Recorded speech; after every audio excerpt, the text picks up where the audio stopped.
নমস্কার, আমি সুপর্ণা। আজ আমি আপনাদের শোনাব আশাপূর্ণা দেবীর লেখা প্রথম প্রতিশ্রুতি প্রথম পর্ব। যদি আমার এই গল্প পাঠ আপনাদের ভালো লাগে, প্লিজ চ্যানেলটি সাবস্ক্রাইব করে দিয়ে পাশে থাকবেন, আর অবশ্যই লাইক এবং শেয়ার করে দেবেন। চলুন শুরু করা যাক। সত্যবতীর গল্প আমার লেখা নয়, এই গল্প বকুলের খাতা থেকে নেওয়া। বকুল বলেছিল, একে গল্প বলতে চাও গল্প, সত্যি বলতে চাও সত্যি। বকুলকে আমি ছেলেবেলা থেকে দেখেছি, এখনো দেখছি। বারবারই বলি, বকুল তোমাকে নিয়ে গল্প লেখা যায়। বকুল হাসে, অবিশ্বাস আর কৌতুকের হাসি। না, বকুল নিজে কোনোদিন ভাবে না তাকে নিয়েও গল্প লেখা যায়। নিজের সম্বন্ধে কোনো মূল্যবোধ নেই বকুলের, কোনো চেতনাই নেই। বকুলতে সত্যি পৃথিবীর একজন, এ কথা যেন মানতেই পারে না বকুল। সে শুধু জানে সে কিছুই নয়, কেউই নয়, অতি সাধারণের একজন, একেবারে সাধারণ, যাদের নিয়ে গল্প লিখতে গেলে কিছুই লেখবার থাকে না। বকুলের এই ধারণা গড়ে ওঠার মূলে হয়তো ওর জীবনের বনেদের তুচ্ছতা, হয়তো এখন অনেক পেয়েও শৈশবের সেই অনেক কিছু না পাওয়ার ক্ষোভটা আজও রয়ে গেছে তার মনে। সেই ক্ষোভই স্থিমিত করে রেখেছে তার মনকে, কুণ্ঠিত করে রেখেছে তার সত্তাকে। বকুল সুবর্ণলতার অনেকগুলো ছেলে মেয়ের মধ্যে একজন, সুবর্ণলতার শেষ দিকের মেয়ে। সুবর্ণলতার সংসারে বকুলের ভূমিকা ছিল অপরাধীর। অজানা কোনো এক অপরাধে সবসময় সম্ভ্রান্ত হয়ে থাকতে হতো বকুলকে। এ যেন বিধি নির্দেশিত বিধান।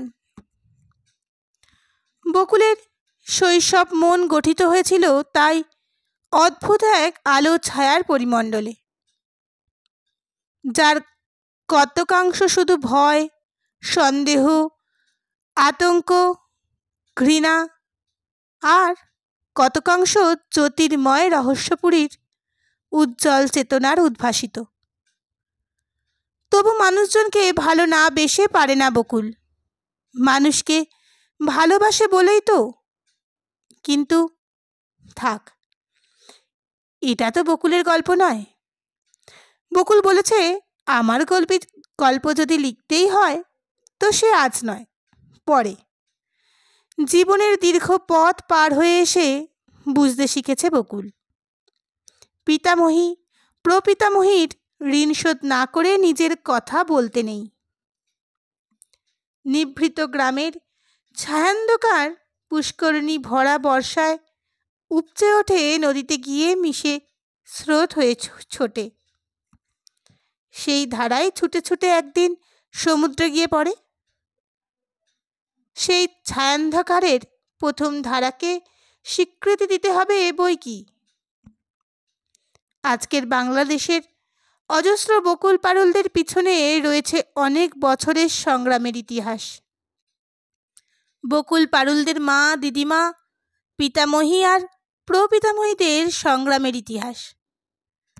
তারা সংখ্যায় অজস্র ছিল না, তারা অনেকের মধ্যে একজন। তারা একলা এগিয়েছে খানা ডোবা ডিঙিয়ে, পাথর ভেঙে কাঁটা ঝোপ উপড়ে। পথ কাটতে কাটতে হয়তো দিশেহারা হয়েছে, বসে পড়েছে নিজেরই কাটা পথের পথ জুড়ে। আবার এসেছে আর একজন, তার আরাধ্য কর্মভার তুলে নিয়েছে নিজের হাতে। এমনি করেই তো তৈরি হয় রাস্তা। সেখান দিয়ে আজ বকুল পারুলরা এগিয়ে চলেছে। বকুলরাও খাটছে বই কি, না খাটলে চলবে কেন? শুধু তো পায়ে চলার পথ হলেই কাজ শেষ হলো না, রথ চলবার পথ চাই যে। সেই পথ কে কাটবে কে জানে, সে রথ কারা চালাবে কে জানে।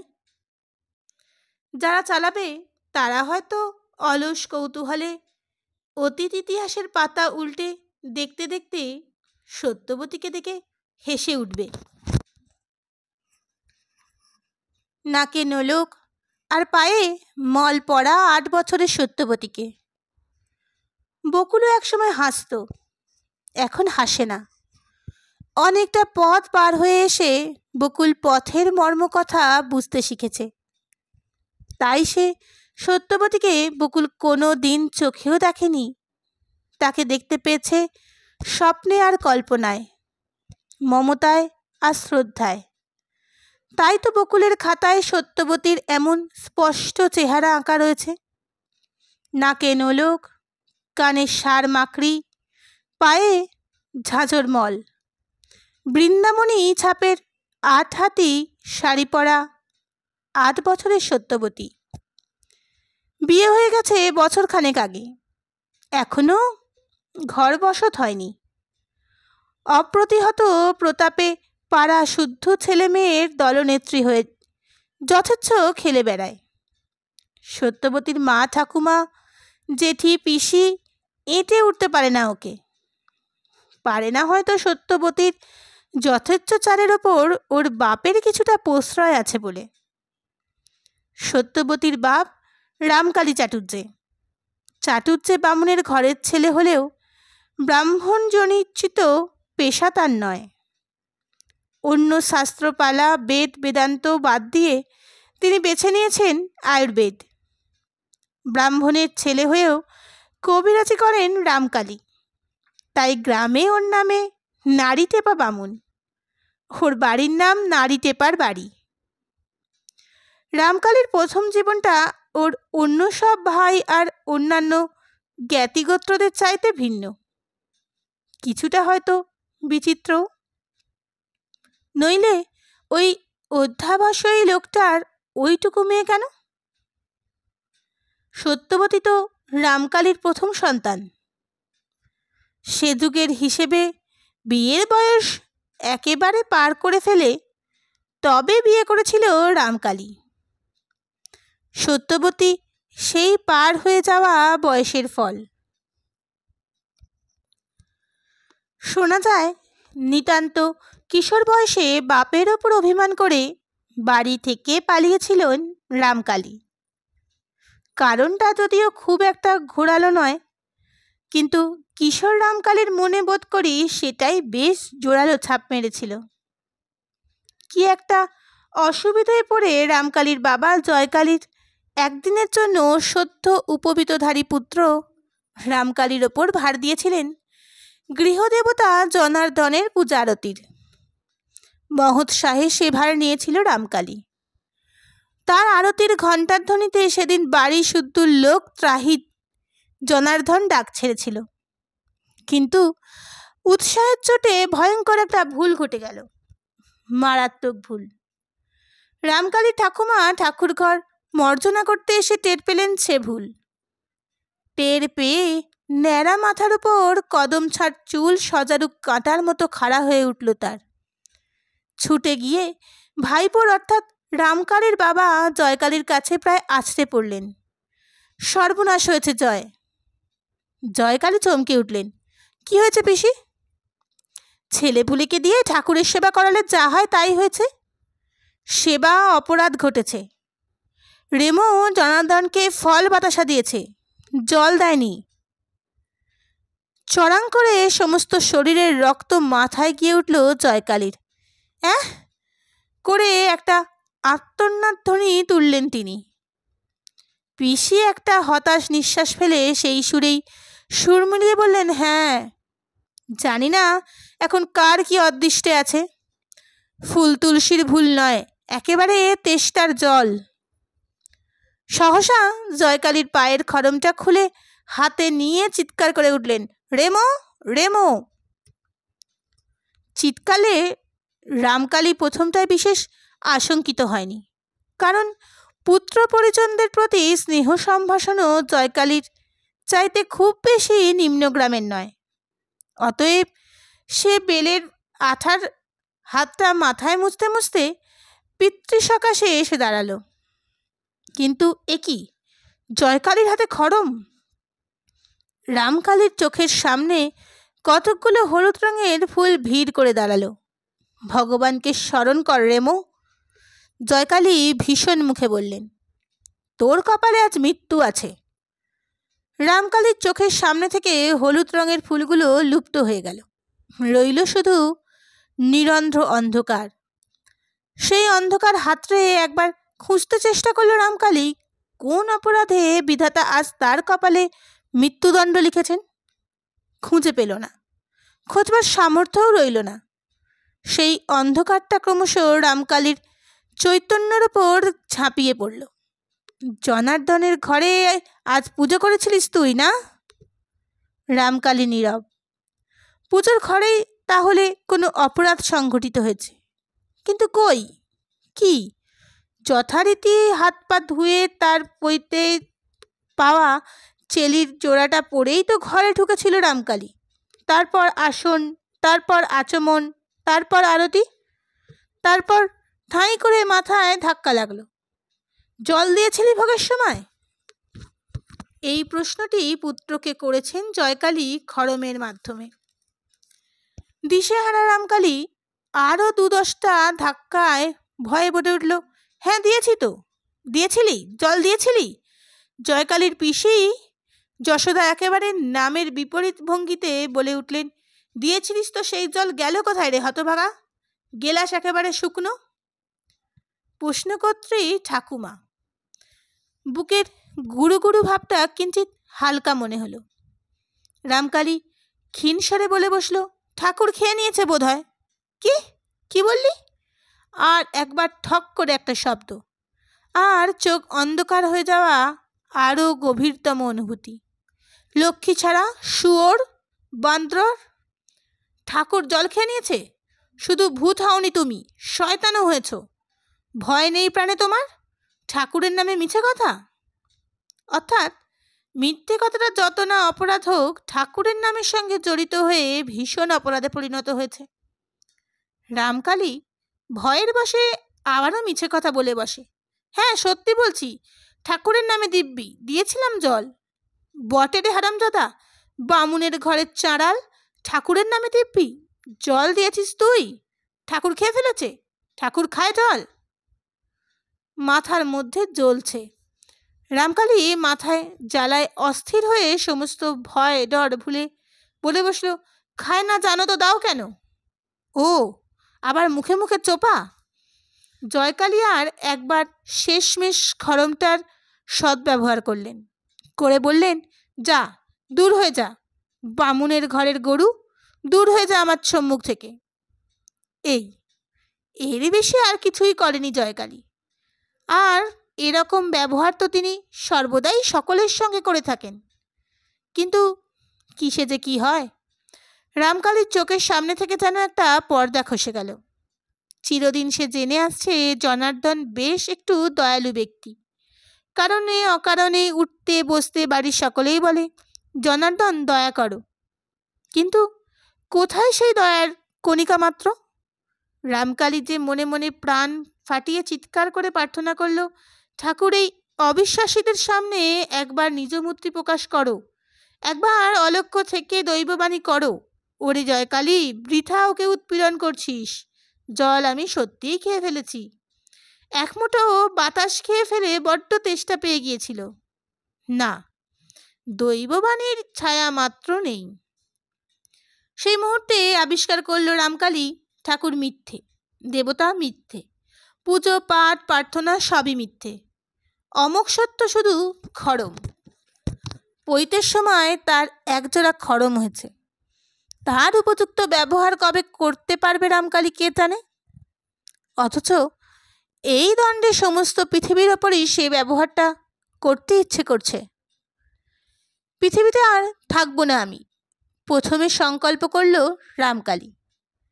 তারপর ক্রমশ পৃথিবীটা ছেড়ে চলে যাবার কোনো উপায় আবিষ্কার করতে না পেরে মনের সঙ্গে রফা করল।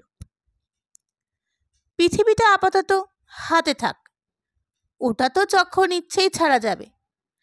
ছাড়বার মতো আর একটা জিনিস রয়েছে, পৃথিবীরই প্রতীক যেটা, বাড়ি। বাড়ি ছাড়বে রামকালী।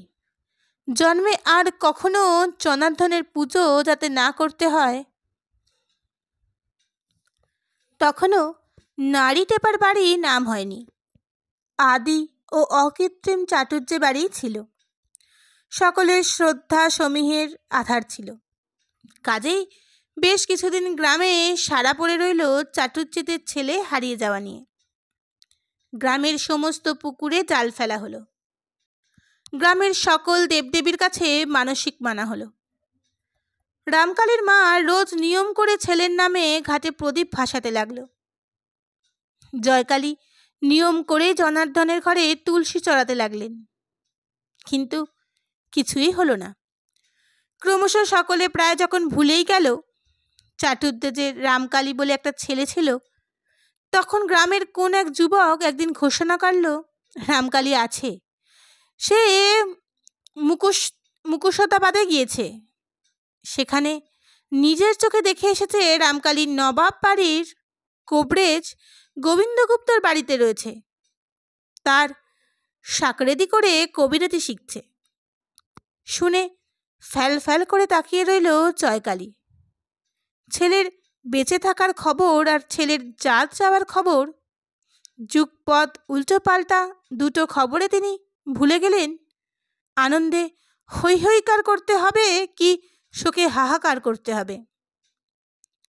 ছেলে বৈদ্য বাড়ির ভাত খাচ্ছে, বদ্যি বাড়ির আশ্রয় গ্রহণ করেছে, এ তো মৃত্যু সংবাদেরই সামিল।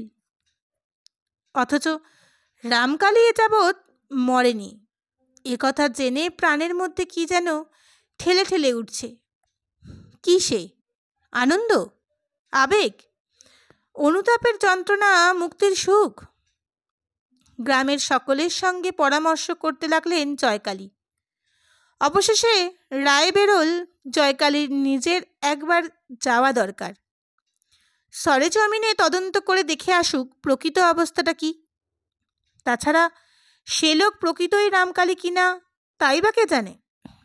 যে দেখেছে সে তো নিকট আত্মীয় নয়, চোখের ভ্রম হতে কতক্ষণ। কিন্তু পরামর্শ শুনে জয়কালী আকাশ থেকে পড়লেন। আমি যাব? আমি কি করে যাব? জনার্দনের সেবা ফেলে আমার কি নড়ার জো আছে? রামকালীর মা জয়কালীর দ্বিতীয় পক্ষের দিনতারিণী শুনে কেঁদে ভাসালেন। মুখে এসেছিল বলে জনার্দনই তোমার এত বড় হলো? বলতে পারল না সাহস করে, শুধু চোখের জল ফেলতে লাগলো। অবশেষে অনেক পরিকল্পনাস্তে স্থির হলো জয়কালীর এক ভাগ্নে যাবে, বয়স্ত ভাগ্নে। তার সঙ্গে জয়কালীর প্রথম পক্ষের বড় ছেলে কুঞ্জকালী যাবে। কিন্তু এই গণ্ডগ্রাম থেকে মুকুশদাবাদে যাওয়া তো সোজা নয়। গরুর গাড়ি করে গঞ্জে গিয়ে খোঁজ নিতে হবে কবে নৌকা যাবে মুকুশদাবাদে। তারপর আবার চাল চিড়ে বেঁধে নিয়ে গরুর গাড়িতে 3 ক্রোশ রাস্তা ভেঙে নৌকোয় কিনারে গিয়ে ধর্নাপাড়া। খরচও কম নয়। জয়কালী ভাবলেন, খরচের খাতায় বসানোর সংখ্যা আবার জমার খাতায় বসাতে গেলে ঝঞ্ঝাট বড় কম নয়। এত ঝঞ্ঝাটের দরকারই বা কি ছিল? রাগ হলো সেই ফাজিল ছোকরার ওপর। সে খবর দিয়েছে যে এত ঝঞ্ঝাট বাঁধানোর নায়ক। রামকালী তো খরচ হয়েই গিয়েছিল, ওই ফাজিলটা এসে খবর না দিলে আর। কিন্তু দরকার ছিল রামকালীর মার দিক থেকে, তাই সব ঝঞ্ঝাট পুইয়ে ভাগ্নেকে আর ছেলেকে পাঠালেন জয়কালী। আর কদিন পরে তারা এসে জানালো খবর ঠিক। রামকালী নিঃসন্তান গোবিন্দপত্তির পুষ্যি হয়ে রাজার হালে আছে। তারপর নাকি পাটনা যাবে। এদের কাছে বলেছে একেবারে রাজপত্তি হয়ে টাকার মোট নিয়ে দেশে যাবে, তার আগে নয়। শুনে যাদের বেশি ঈর্ষা হলো তারা বলল, এমন কুলাঙ্গার ছেলের মুখদর্শন করতে নেই। তাছাড়া ও তো জাতিচ্যুত। যাদের একটু কম ঈর্ষা হলো তারা বলল, তবু বলতে হবে উদ্যোগী পুরুষ, আর জাতিচ্যুতই বা হবে কেন? কুঞ্জ তো বলেছে নাকি জেনে এসেছে গোবিন্দগুপ্ত রামকালী চাটুর্যের জন্যে কোনো এক বামুন বাড়িতে ভাতের ব্যবস্থা করে রেখেছে। গ্রামে আবার কিছুদিন এই নিয়ে আলোচনা চলল, এবং যখন এসব আলোচনা ছিমিয়ে গিয়ে ক্রমশ আবার সবাই রামকালীর নাম ভুলতে বসল, তখন একদিন রামকালী সশরীরে হাজির হলো টাকার বস্তা নিয়ে। গোবিন্দগুপ্ত পরামর্শ দিয়েছেন, তোমার আর রাজবন্দী হয়ে কাজ নেই বাপু। রাজ্যের এখন ভেতরে ভেতরে ঘুণ ধরতে বসেছে। নবাবের নবাবই তো শিখেই উঠেছে। আমার এই দীর্ঘকালের সঞ্চিত অর্থরাশি নিয়ে দেশে পালিয়ে গিয়ে নিজের নবাবি করোগে। আমার স্ত্রী পুরুষ উভয়ে কাশীবাসে মনস্থির করেছি। অগত্যা চলে এসেছে রামকালী, গঞ্জের ঘাট থেকে নিজের পালকি করে।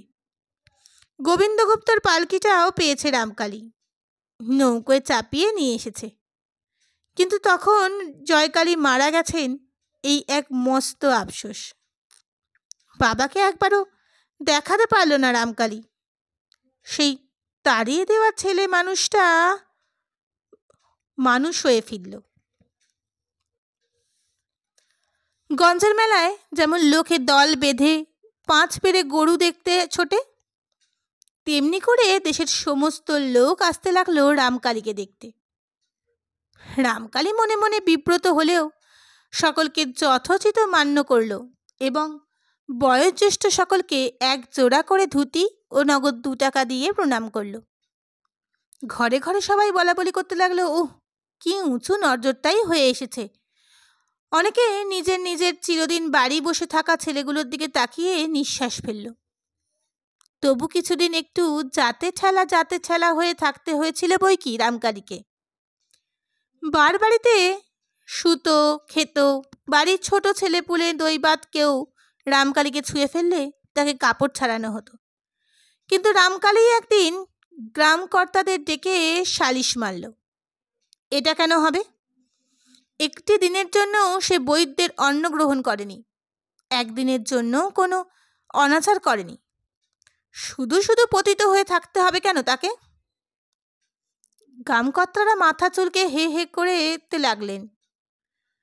স্পষ্ট কিছু বলতে পারলেন না, কারণ ছোড়াটা নাকি রাজবৈদ্য গোবিন্দগুপ্তর সমস্ত বিদ্যে আর সমস্ত টাকা হাতিয়ে নিয়ে এসেছে। তাছাড়া ছোড়ার হাতটাও দরাজ। শোনা যাচ্ছে শিগগিরই পুষ্করিণী প্রতিষ্ঠা করবে। কর্তাদের হে হে করার অবসরে রামকালী নিজের বক্তব্য ব্যক্ত করলেন। দেখুন, আমার গরুর ওষুধ থেকে কথা নয়, আমি তার কিছু কিঞ্চিত আশীর্বাদও তো পেয়েছি। যে বিদ্যে আমার জন্মভূমির, আমার পাড়াপড়শির, আমার জ্ঞাতিগোত্তরের কাজে লাগুক, এই আমি চাই। তবে যদি আপনারা তা না চান, তাহলে আবার আমাকে গ্রামের বাস উঠিয়ে চলে যেতে হবে। এবার গ্রামকর্তারা হা হা করে উঠলেন। সত্যিই তো, কথাটা তো উড়িয়ে দেবার নয়। সকলেরই একদিন না একদিন নিদেন কাল আসে। ওদের হা হা এর অবসরে রামকালী বললেন, এই যে একটি পুকুর কাটার ইচ্ছে হয়েছে, সেই উপলক্ষে একদিন গ্রাম ভোজন দেব আশা করে বসে আছি। সে আশা তাহলে পূরণ হবে না। এরা এবার দ্বিধা শূন্য হয়ে সেকি করে উঠলেন। আর ইত্যপাশরে ফেলু বাণিজ্যে এক চাল চেলে বসলেন। কি এক সংস্কৃত শ্লোক আউড়ে বলে হেসে হেসে, জানো তো, উপযুক্ত বয়সে বিবাহ সংস্কার না হলে কন্যা যেমন অরক্ষণীয়া হয়, পুরুষও তেমনই পতিত হয়। রামকালী মাথা নিচু করে বললেন, বয়স প্রায় 30 পার হতে চলল, এ বয়সে কে আমাকে কন্যাদান করবে? ফেলু বাণিজ্যে বীর দর্পে বলে উঠলেন, আমি করব। এতে আমার ভাইয়েরা আমাকে জাতে ঠেললে তো ঠেলুক। ফেলু বাণিজ্যকে জাতে ঠেলা? জাতের চিনি মাথা? হ্যাঁ হ্যাঁ করে স্রোতে বইতে লাগলো সভায়। আর ফেলুর চালাকি দেখে মনে মনে সবাই নিজেদের গালে মুখে চড়াতে লাগলো। মেয়ে আর কার ঘরে নেই, এরই কিছুদিন পরে ফেলু বাণিজ্যের 9 বছরের মেয়ে ভুবি বা ভুবনেশ্বরীর সঙ্গে বিয়ে হয়ে গেল রামকালীর। বহুদিন এত ঘটার বিয়ে হয়নি গ্রামে, কারণ রামকালী নাকি নিজে 500 টাকা লুকিয়ে ওর মা দিনতারিণীর হাতে গুজে দিয়েছিল ঘটা করতে। এই বেহায়ামিটা যথেষ্ট নিন্দনীয়, সন্দেহ নেই, কিন্তু ঘটার মাছ মন্ডাগুলো অনিন্দনীয় ছিল। অতএব রামকালী পুনশ্চ সমাজে প্রতিষ্ঠিত হয়ে গেল। অনুমতি পেল বাড়ির মধ্যে গিয়ে খাবার শোবার। যাক, তারপরও তো কাটলো কতকাল। সেই ভুবি বড় হলো, ঘর বসত হলো, 15-16 বছরের ভরা নদী হলো। তারপর তো সত্যবতী। বুড়ো বয়সের প্রথম সন্তান বলেই হয়তো বাপের কাছে কিছু প্রশ্রয় আছে সত্যবতীর। দিনতারিণী নিরামিষ ঘরে রান্না করছিলেন। সত্যবতী দাওয়ার নিচে ছাঁচতলায় এসে দাঁড়ালো। উঁচু পোতার ঘর, দাওয়ার কিনারাটা সত্যবতীর নাকের কাছাকাছি। পায়ের বুড়ো আঙুলের ওপর সমস্ত দেহভারটা দিয়ে ডিঙি মেরে গলা বাড়িয়ে সত্যবতী তার স্বভাবসিদ্ধ মজা গলায় ডাক দিল, অ ঠাকুমা, ঠাকুমা। নিরিমিষ এসেলের দাওয়ায় ওঠবার অধিকার সত্যবতীর কেন, বাড়ির কারোরই নেই। কেবলমাত্র যারা নিরিমিষে অধিকারী তাদেরই আছে। মেটে দেওয়ার এক পেশে কোণটা থেকে খাঁজ কেটে কেটে সিঁড়ি বানানো হয়েছে, আর সেই সিঁড়ি থেকে পায়ে পায়ে এগিয়ে যাওয়ার পথ হয়েছে একেবারে ঘাট বরাবর। দিনতারিণীর সেজজা শিবজয়া, দিনতারিণীর 2 ননদ কাশীশ্বরী আর মোক্ষদা, মাত্র এরাই এই পথে পদক্ষেপের অধিকারিণী। ঘোড়া নিয়ে ঘাটে যান এবং স্নান সেরে ঘোড়া ভরে ভিজে কাপড়ে পায়ে পায়ে এসে একেবারে ওই সিঁড়ির কাঠ দিয়ে স্বর্গে উঠে পড়েন। ওই রান্নাঘরের দেওয়ালেই তাদের কাঁচা কাপড় শুকোয়, কারণ রাত্রে তো আর এই ঘরে রান্নার পাট নেই। ঘর নিকোনোর কাজেও কিছু আর অছুতরা কেউ এসে ঢুকবে না, সে কাজ মোক্ষদার। এঁটো শকরির ব্যাপারে মোক্ষদা বোধ করি স্বয়ং ভগবানকেও সম্পূর্ণ বিশ্বাস করতে পারেন না, কাজেই সে কাজ নিজের হাতে রাখেন। তাছাড়া মোক্ষদাই বয়সে সবচেয়ে ছোট, অন্যরা সকলেই তার গুরুজন। অতএব সকলের খাওয়ার শেষে তারই ডিউটি। রান্নার দায়িত্ব দিনতারিণীর। মোক্ষদার ওপর সে রান্নার বিশুদ্ধতা রক্ষার দায়িত্ব। বাকি দুজন জোগাড়ে। তা অবশ্যই জোগাড়ের কাজটাও কম না। প্রয়োজনটা 4 জনের হলেও আয়োজনটা অন্তত 10 জনের মতো হয়। কিন্তু ওসব কথা থাক। আসলে ছেলেপুলের এই উঠোনে পা দেবার হুকুম নেই, কিন্তু সত্যবতীকে কেউ এঁটে উঠতে পারে না। ও যখন তখন দাওয়ার নিচ থেকে নাক বাড়িয়ে হাঁক পারে, অ ঠাকুমা। অতএব অ পিসি ঠাকুমা। দিনতারিণী ওর গলা পেয়ে নিজের গলাটা বাড়িয়ে দরজা দিয়ে উঁকি মেরে বলেন, এ মলোজা, এ ছুরি কি দস্যি গো, আবার এসেছিস? বেরো বেরো, ছোট ঠাকুরজি দেখতে পেলে আর রক্ষে রাখবে না। সত্যবতী ঠোঁট উল্টে বলে, ছোট ঠাকুমার কথা বাদ দাও, তুমি শোনো না একটু। সত্যবতী দিনতারিণীর উপায়ী ছেলে মেয়ে, তাছাড়া সত্যর বিয়ে হয়েছে, কাছেই খুব দূরছাইটা ওর কপালে জোটে না। তাই ওর আবদারে অগত্যাই দিনতারিণী একটু ডিঙি মেরে দাওয়া এসে দাঁড়ালেন। ইশারায় বললেন, কি চাই? সত্যবতী পিঠের দিকে গোটানো হাতটা ঘুরিয়ে একখানা ছোট মাপের কচি মানপাতা মেলে ধরে চুপি চুপি বলে, একটা জিনিস দাও না। এই মেরেছে, এখন আবার কি জিনিস? কি রে, এখন কি কিছু রান্না হয়েছে? আর হলেও তোমার সেজ ঠাকুমা গোপালের ভোগের আগে আগে দিয়েছে, টের পেলে কুরুক্ষেত্তর করবে না? আগ চাইনি, ভালো মন্দ রেধে দিনজেরাই খেও বাবা, আমাকে এক মুঠো পান্তা ভাত দাও দেখি। পান্তা ভাত? দিনতারিণী আকাশ থেকে পড়লেন, আর সঙ্গে সঙ্গে যেন পাতাল ফুঁড়ে উঠলেন মোক্ষদা। পরনে সপসপে ভিজে থান, কাঁখে ভরন্ত কলসি। এইটা বোধ করি মোক্ষদার 3য় দফা স্নান। যে কোনো কারণেই হোক চাল ধুতে গিয়ে কি শাক ধুতে ঘাটে গেলেই মোক্ষদা একবার সর্বস্ত স্নান সেরে নেন। দাওয়ায় পইচে দিয়ে কখন যে উঠে এসেছে ঠাকুমা নাতনি কারোরই চোখে পড়েনি। চোখ পড়ল একেবারে সশরীরীর ওপর। দিনতারিণী অপ্রতিভের এক শেষ, সত্যব্রতী বিরক্ত, আর মোক্ষদা তিনি হাতে নাতে চোর ধরে ফেলা ডিটেকটিভের মতোই উল্লাসিত। আবার তুই এখানে? ক্ষণক্ষণে গলায় প্রশ্ন করেন মোক্ষদা। সত্যবতী ঈষৎ আমতা আমতা করে বলে, বারে, আমি কি তোমাদের দাওয়ায় উঠেছি? দাওয়ায় উঠিসনি বলি, সত্যি রাস্তায় মারিয়ে এসে সেই পায়ে ওই উঠোনে তো পা দিয়েছিস। তুলসী গাছে জল দিতে উঠোনে নামতে হবে না আমাদের? সত্যবতী গোঁচগোঁচ করে বলে, নামবার সময় তো 10 ঘড়া জল না ঢেলে নামবেন না, তবে আবার অত কি?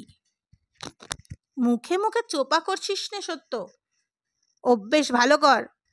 মোক্ষদা ঘোড়াটাকে দুম করে রান্নাঘরের চৌকাটে ও পিঠে বসিয়ে আঁচল নিকড়ে নিকড়ে পায়ের কাদা ধুতে ধুতে বলেন, বাপের সোহাগে সোহাগে যে একেবারে ধিঙ্গি পথ পেয়ে বসে আছিস।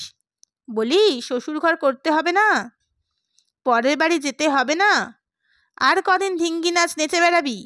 মেয়ে কেটে আর 2-4 বছর, তারপর গলায় রসুই দিয়ে টেনে নিয়ে যাবে না? তখন করবি কি? প্রতি কথার এই পরের ঘরে যাওয়ার বিভীষিকা দেখিয়ে দেখিয়ে জব্দ করার চেষ্টা দুচক্ষের বিষ সত্যবতীর। বরং তাকে ওরা ধরে 2 ঘা মারুক, সহ্য হবে, কিন্তু ওই পরের ঘরের খোটা সয় না। অথচ ওইটি যেন এদের প্রধান ব্রহ্মাস্ত্র। সত্যবতী তাই বিরক্তভাবে বলে, করবো আবার কি? কি আবার করবি? উঠতে বসতে শাউরির ঠোকনা খাবি, ওই পটলা ঘোষালের ভাইপো বউটার মতন টোনা খেতে খেতে কালে কালশিটে পড়ে যাবে। সত্যবতী বয়স ছাড়া ভঙ্গিতে ঝংকার দিয়ে বলে ওঠে, সৃষ্টি সংসারের লোক তো আর পটলা কাকার ভোজের মতো দজ্জাল নয়। ওমা ওমা, শোনো কথা মেয়ের। মোক্ষদা হত্তেলের রং নিটোল টাইট হাত দুখানা নেড়ে বললেন, তা বলবি বই কি, বোর দোষ হলো না, দোষ হলো শাউরির। অবাত তো চোপাবাজ বউ কি করবে শুনি? টাটে বসিয়ে ফুল চন্দন দিয়ে পুজো করবে? আহা, পুজো করা ছাড়া আর কথা নেই যেন। একটু ভালো চোখে চাইতে পারো না? দুটো মিষ্টি কথা বলতে পারো না? ও মা গো! মোক্ষদা ক্ষণক্ষণে গলায় হেসে উঠে বলেন, ভেতরে ভেতরে মেয়ে পাকার ধারী হয়েছেন। দেখবো লো দেখবো, তোর শাউরি মধু ঢালা কথা কইবে, কত সোনার চক্ষে দেখবে। সে যাক, বলি পান্তা ভাতের কথা কি বলছিলি? এতক্ষণ চুপ ছিলেন। এবারে দিনতারিণী হাসেন। হেসে বলে ফেলেন, ও আমার কাছে এসেছে পান্তা ভাত চাইতে। পান্তা ভাত চাইতে এসেছে? মোক্ষদা সহসা যেন ফেটে পড়েন। আমাদের হেসেলে পান্তা চাইছে, আর তুমি সেই শুনে গা পাতলা করে হাসছো তুমি নতুন বউ? আর কত আহ্লাদ দেবে নাতনিকে? পরকাল যে ঝরঝরে হয়ে যাচ্ছে। বলি, শ্বশুরবাড়ি গিয়ে যদি বিধবার হেসেল থেকে 2টো পান্তা চেয়ে বসে, তারা বলবে কি? এ কথা ভাববে যদি না যে আমরা বুঝি গপ গপ করে বাসি ভাঁড়ির ভাতগুলো গিলি? বলো, বলবে কি না? তাই কখনো কেউ বলে ঠাকুরজি? দিনতারিণীর কথা হালকা করতে একটু কাষ্ট হাসি এসে বলেন, ছেলে বুদ্ধি অজ্ঞানে কি না বলে। ছেলে বুদ্ধি? ও মালো, স্বামীর ঘর করতে পাঠালে ও এখন ছেলের মা হতে পারে, বুঝলে নতুন মেজ বউ? মোক্ষদা কাঁধ থেকে গামছাখানা নিয়ে জোরে জোরে ঝাড়তে ঝাড়তে বলেন, মেয়ের বাক্যে বলি শোনা না তো কান দিয়ে, সোহাগেই অন্ধ। এই তোকে সাবধান করে দিচ্ছি সত্য, খবরদার 5 জনের সামনে এমনি বেফাস কথা বলে বসিস না। পাড়া পড়শির উনুনমুখীরা তো মজাই দেখতেই আসে, এখন কথা শুনলে ঠিক বলবে আমরা বাসি হাঁড়িতে খাই। হঠাৎ হি হি করে হেসে ওঠে সত্যবতী। হেসে বলে, লোকে বললেই বা, বললে কি তোমার গায়ে ফোসকা পড়বে? মোক্ষদা নেহাত মেয়েটাকে ছুঁতে পারবে না, তাই নিজের গালে একটা চড় মেরে বলেন, শুনলে শুনলে নতুন মেজ বউ, তোমার নাতনির আসপদ্দা কত? বলে কি না লোকে বললেই বা, ডাক শাস্তরের কথা, যাকে বলল ছি আর রইল কি, আর বলে কি না। সেরেছে। দিনতারানি ভাবেন মোক্ষদা এবার মুখ ধরলে তো আর রক্ষে নেই। দুর্দান্ত স্বাস্থ্য মোক্ষদার, দুর্দান্ত খিদে তেষ্টা। সেই খিদে তেষ্টা চেপে রেখে 3 প্রহর বেলায় জল খায়, বেলা গড়িয়ে অপরাহ্নে ভাত। সকালের দিকে শরীরের মধ্যে ওই খাঁখা ঝাঁঝা করতে থাকে, তাই কথার চোটে থরহরি করে ছাড়ে সবাইকে। প্রসঙ্গটা তাই তাড়াতাড়ি পরিবর্তন করেন দিনতারিণী। হেলা সত্য, সকালবেলা জল খাবার খাসনি? অসময়ে এখন পান্তা ভাতের খোঁজ? আহা, কি বুদ্ধির ছিরি! সত্য ঝেঁঝে ওঠে। আমি যেন খাবো? কেঁচো আর পান্তা ভাত দিয়ে টোপ খেলবো। কি করবি? দিনতারিণী আগেই মোক্ষদার 2 চোখ কপালে তোলেন। কি করবি? টোপ ফেলবো, টোপ, মাছের টোপ। পেয়েছো শুনতে? নেড়ু আমার কঞ্চি চেচে খুব ভালো একটা ছিপ করে দিয়েছে। খিড়কির পুকুরে মাছ ধরবো। সত্য? মোক্ষদা যেন ছিটপিটিয়ে ওঠেন। ছিপ ফেলে মাছ ধরবি তুই? খুব নয় বাপসো আগিয়ে আছিস, তাই বলে কি সাপের 5 পা দেখেছিস? মেয়ে মানুষ ছিপ ফেলে মাছ ধরবি? সত্য ঝাঁকড়া চুলে ভরা মাথাটা ঝাঁকিয়ে বলে, আহা, ছেলে মানুষরা কি বাক্যের ছিঁড়ি? মেয়ে মানুষ মাছ ধরে না? রাঙা খুঁড়িমারা ধরে না? ওর বাড়ির পিসিরা ধরে না? মরণ মুখ পোড়া মেয়ে, ওরা ছিপ ফেলে মাছ ধরে? ওরা তো গামছা ছাঁকা দিয়ে চুনোপুটি তোলে, তাতে কি? সত্য হাতের মান পাতাখানা দাওয়ার গায়ে আছড়াতে আছড়াতে বলে, গামছা দিয়ে ধরলে দোষ হয় না, ছিপ দিয়ে ধরলেই দোষ। চুনোপুটি ধরলে দোষ হয় না, বড় মাছ ধরলেই দোষ। তোমাদের এসব দোষের শাস্ত্র কে লিখেছে গা? সত্য।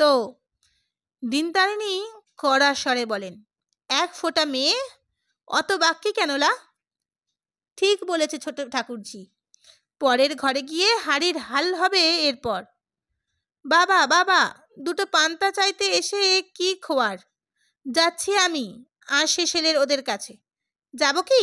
সেখানে তো আবার বড় জেঠি, গুলি ভাঁটার মতো চাউনি।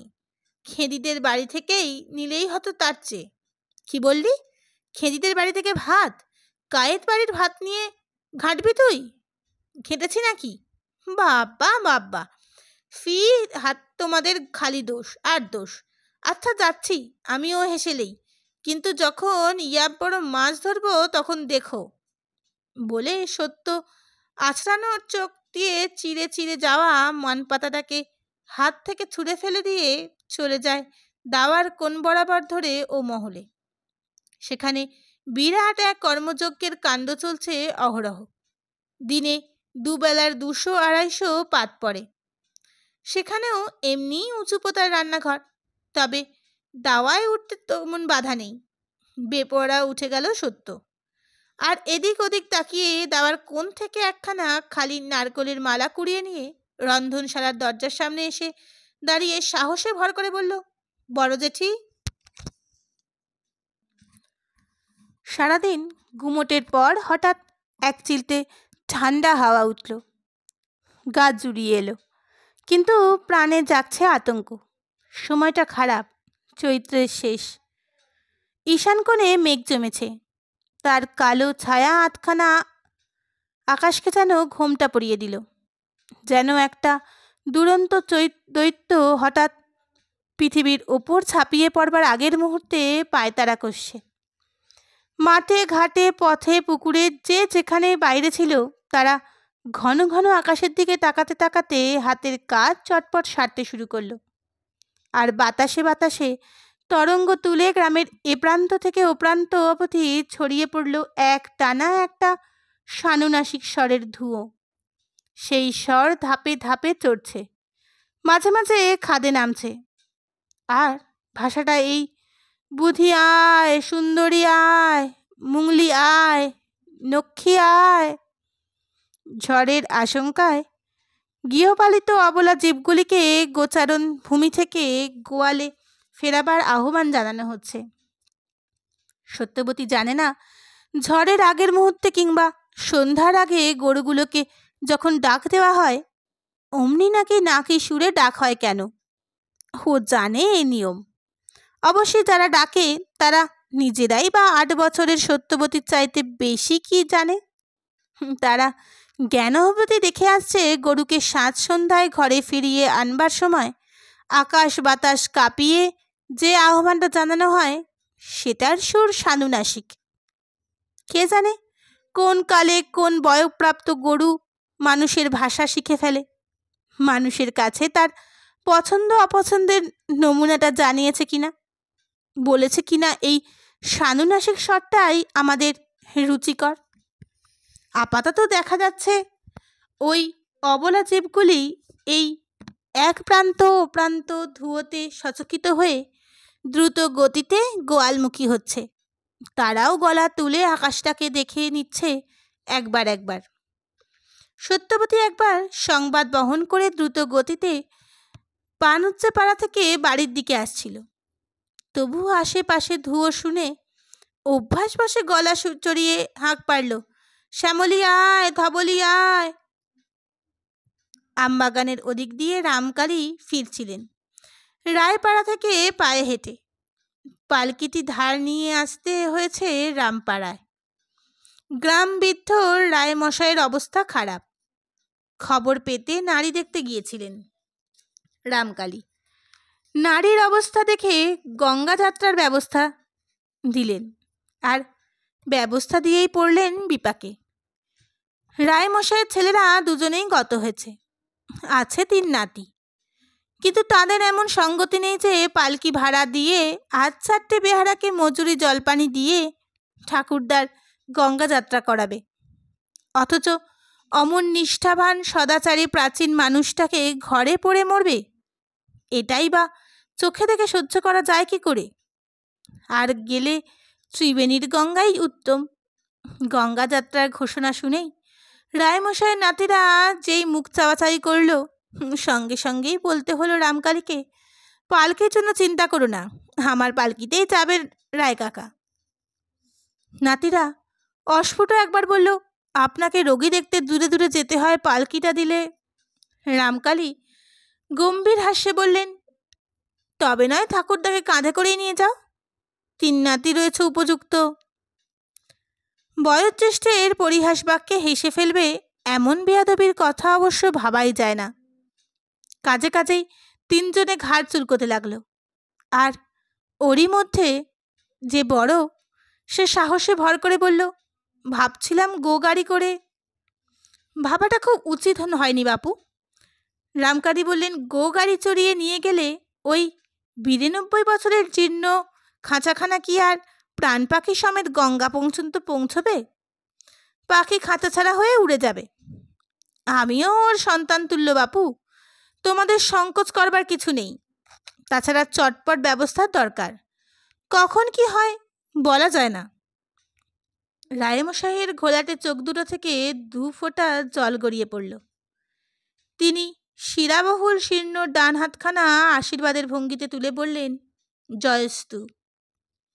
বাইরে এসে রামকালী পালকি বেহারা কটাকে নির্দেশ দিলেন, পালকিটা আর মিথ্যে বয়ে নিয়ে যাবি কেন, ওটা এখানেই থাক। তোরা বাড়ি গিয়ে খেয়ে দিয়ে নে গে, শেষ রাতে উঠে চলে আসবি। আর দেখ, বাড়ি থেকে কালকের সারাদিনের মতো জলপান নিয়ে আসবি, বুঝলি? আর শোন, তোরা এখন এখানে কিছু কাজকর্মের প্রয়োজন আছে কিনা দেখ, আমি বাড়ি ফিরছি। জোর পায়েই ফিরছিলেন রামকালী, কারণ বেরিয়ে দেখিয়েছেন ঈশান কোণ মেঘ। পালকি চড়ে রুগী দেখতে যান বলে যে রামকালী হাঁটতে অনভ্যস্ত তা নয়। প্রতিদিন ব্রহ্ম মুহূর্তে উঠে প্রাতকৃত্য সেরে ক্রোধ স্তুই হেঁটে আসা তার নিত্যকর্মের প্রথম কর্ম। তবে হ্যাঁ, রোগীর বাড়ি যাওয়ার কথা আলাদা, সেখানে মান মর্যাদার প্রশ্ন। পথ সংক্ষেপের জন্য বাগানের পথ ধরেছিলেন, কিন্তু আম বাগানের কাছ বরাবর আসতেই ঝরা পাতা আর ধুলোর ঝড় উঠল।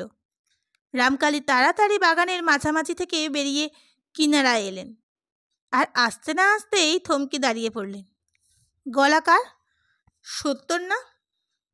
হ্যাঁ, 70ই তো মনে হচ্ছে। যদিও ঝড়ের শোঁ শব্দে বিপরীতে শব্দটা হাওয়ায় বুঝতে সামান্য সময় লেগেছিল, কিন্তু সে সামান্যই। তাছাড়া গরু দুটোর নামও পরিচিত, শ্যামলী, ধবলী, রামকালীর বাড়িরই গরু। গরু অবশ্য চাটুর্যেদের এক গোয়ালে আছে, কিন্তু এই গরু দুটি বিশেষ সুলক্ষণযুক্ত বলে রামকালী বড়ই প্রিয়। সময় পেলে রামকালী নিজে হাতে ওদের মুখে ঘাস ধরে দেন, গায়ে হাত বুলোন। বাড়ির কুমারী মেয়েরা শ্যামলী ধবলীকে নিয়েই গোকাল ব্রত করে। মোক্ষদা তাদের কাছ থেকে সংগৃহীত গোময় দ্বারাই সম্যক বিশুদ্ধতা রক্ষা করে চলেন। কান খাড়া করে ধবলী ধ্বনির মুখ উৎস দিকটা অনুমান করে নিলেন রামকালী। তারপর দ্রুত পায়ে এগিয়ে গিয়ে ধরে ফেললেন কন্যাকে। সত্যবতী তখন ধুলোর আঁচড় থেকে চোখ রক্ষা করে আঁচলের কোণটা দুহাতে মুখের সামনে তুলে ধরে ছুটছিল। যাচ্ছিস কোথায়? জলৎকম্বির স্বরে হাঁক পারলেন রামকালী। সত্যবতী চমকে মুখের ঢাকা খুলে থ। যদিও সকলেই সত্যবতীকে বাপসোহাগী আখ্যা দেয় এবং সত্যিই সত্যবতী রামকালীর বিশেষ আদরণী, তাছাড়া পয়মন্ত মেয়ে বলে রামকালী মনে মনে বেশ একটু সমীহও করে তাকে। তাই বলে সামনাসামনি যে কোনো আদর আদিক্ষে তার পাঠ আছে তা নয়। কাজেই বাবার গলা শুনেই সত্যবতীর হয়ে গেছে। রামকালী আর একবার প্রশ্ন করেন, এমন সময় একা গিয়েছিলি কোথায়?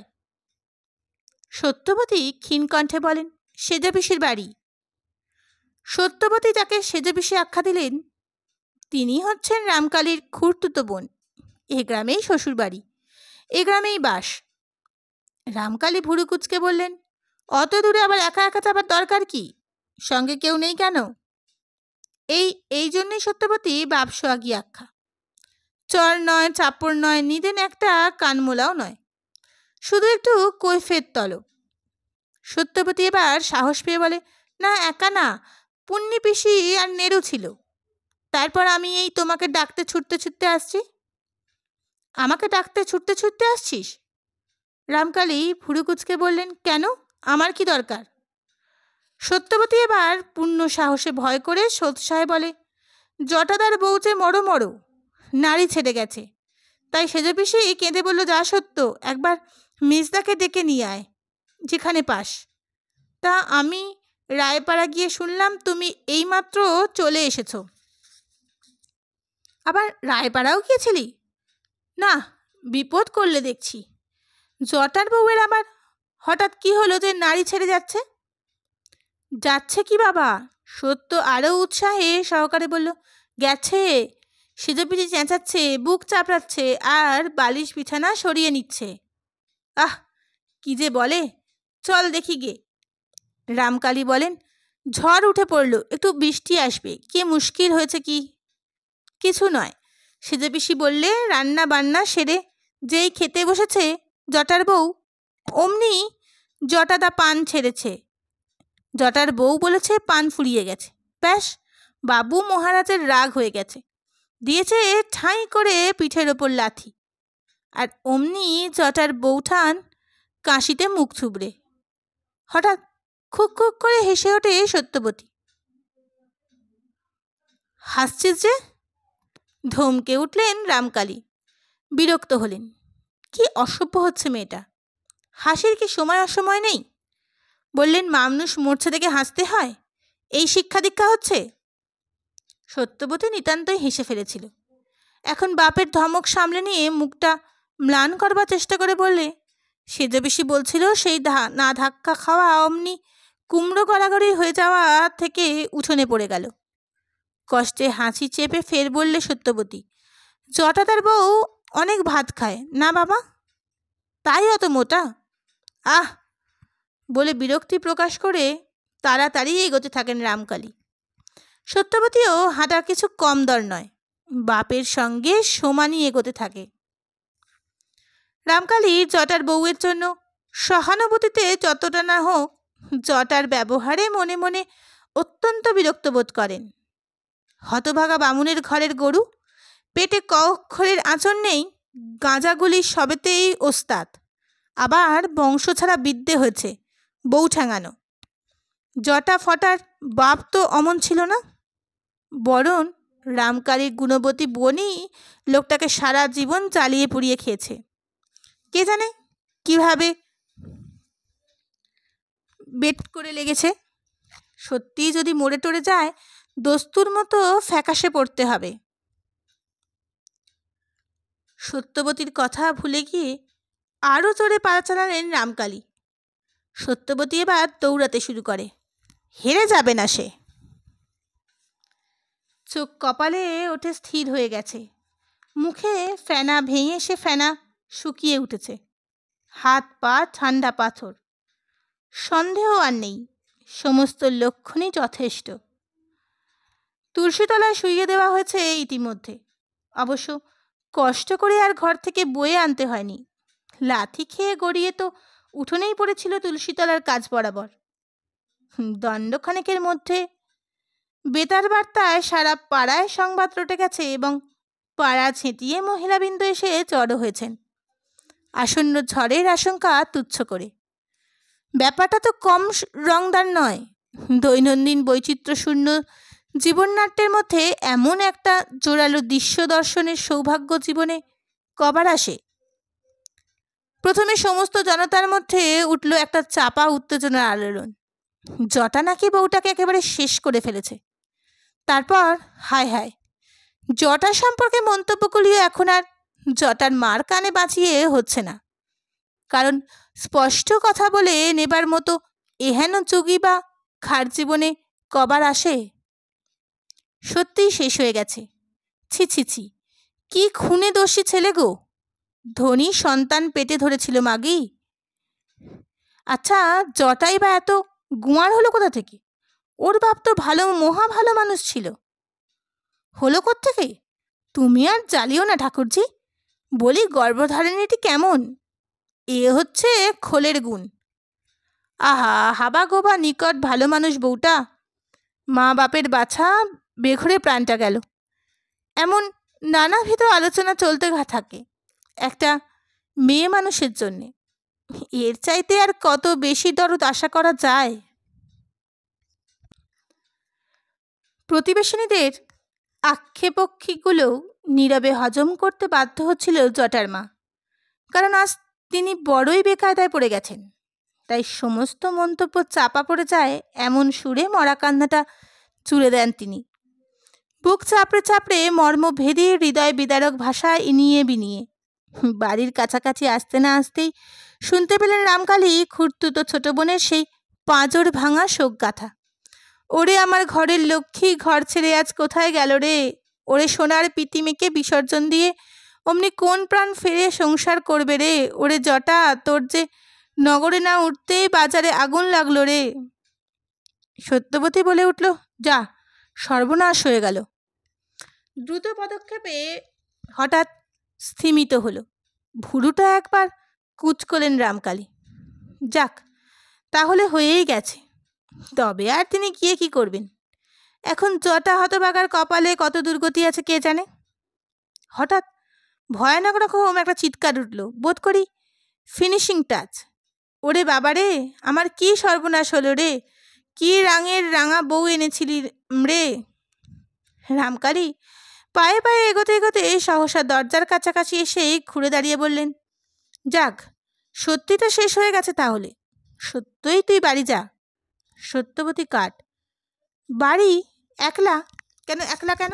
নেরু আর পূর্ণি এসেছিল বললি না? সত্যি ভয়ে ভয়ে বলল, এসেছিল তো। আর কি এখন যাবে তারা? যাবে না? যাবে না মানে? ওদের ঘাট যাবে। দেখ কোথায় আছে। আমাকে তো আর এদের এদিকটা দেখতে হবে। কৈফিয়ত দিয়ে কথা রামকালী কদাচ কাউকে বলেন না, কিন্তু সত্যর কাছে সামান্য একটু সহজ রামকালী। সত্যবতী গুটি গুটি এগিয়ে একবার পিসির উঠোনের ভিতরে গিয়ে দাঁড়ায়। এদিকে ওদিকে তাকিয়ে নেরু পুণ্যির কারোর দেখা না পেয়ে ফিরে এসে ম্লান মুখে বলে, ওদের কাউকে দেখতে পাচ্ছি না। কেন, গেল কোথায় সব? কি জানি। সত্য আস্তে আস্তে সাহসে ভর করে প্রাণের কথাটা বলে ফেলে, বাবা, তুমি তো মরা বাঁচাতে পারো। মরা বাঁচাতে? দূর পাগলি। সত্য ম্রিয়মাণভাবে বলে, তবে যে লোকে বলে। লোকে বলে? কি বলে? অন্যমনস্কভাবে মেয়ের কথার জবাব দিয়ে রামকালী এদিক ওদিক তাকাতে থাকেন। যদি একটা ব্যাটা ছেলের মুখে চোখে পড়ে।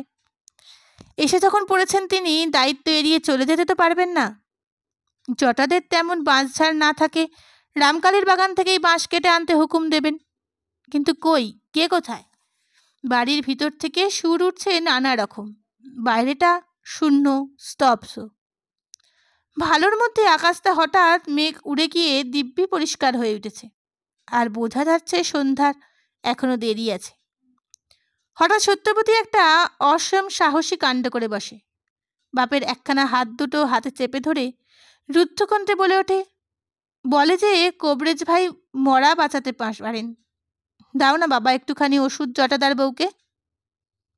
রামকালী এই অবোধ বিশ্বাসের সামনে থতমত খেয়ে সহসা যেন অসহায়তা অনুভব করেন। তাই ধমকে ওঠার পরিবর্তে মাথা নেড়ে বলেন, ভুল বলে মা, কিছুই পারিনে। মিথ্যে অহংকারে কতকগুলো শেকড় বাকড় নিয়ে নারী, হার লোক ঠকাই। সত্যবতী এ কথার সুর ধরতে পারল না। পারার কথাই নয়, বুঝলো এ হচ্ছে বাবার রাগের কথা। কিন্তু আপাতত সে মরিয়া, যা থাকে কপালে। বাবার হাতে যদি ঠ্যাঙানি খাওয়া থাকে তাই খাবে সত্য। কিন্তু সত্যবতীর চেষ্টায় জটার বউটা যদি বাঁচে। তাই চোখ কান বুঝে সে বাবার গায়ের চাদরের খুঁতটা টেনে বলে ফেলে, তোমার পায়ে পড়ি বাবা, জন্মের শোধ একটু ওষুধ দাও না। আহা, বিনি ছিকিয়ে মারা যাবে জটাদার বউ।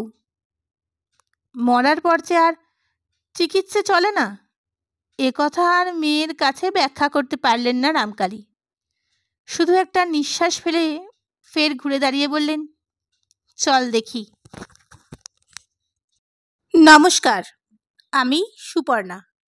আজ আমি আপনাদের শোনাব আশাপূর্ণা দেবীর লেখা প্রথম প্রতিশ্রুতি, প্রথম পর্ব। যদি আমার এই গল্প পাঠ আপনাদের ভালো লাগে, প্লিজ চ্যানেলটি সাবস্ক্রাইব করে দিয়ে পাশে থাকবেন, আর অবশ্যই লাইক এবং শেয়ার করে দেবেন। চলুন শুরু করা যাক। সত্যবতীর গল্প আমার লেখা নয়, এই গল্প বকুলের খাতা থেকে নেওয়া। বকুল বলেছিল, একে গল্প বলতে চাও গল্প, সত্যি বলতে চাও সত্যি। বকুলকে আমি ছেলেবেলা থেকে দেখেছি, এখনো দেখছি। বারবারই বলি, বকুল তোমাকে নিয়ে গল্প লেখা যায়। বকুল হাসে, অবিশ্বাস আর কৌতুকের হাসি। না, বকুল নিজে কোনোদিন ভাবে না তাকে নিয়েও গল্প লেখা যায়। নিজের সম্বন্ধে কোনো মূল্যবোধ নেই বকুলের, কোনো চেতনাই নেই। বকুলতে সত্যিই পৃথিবীর একজন, এ কথা যেন মানতেই পারে না বকুল।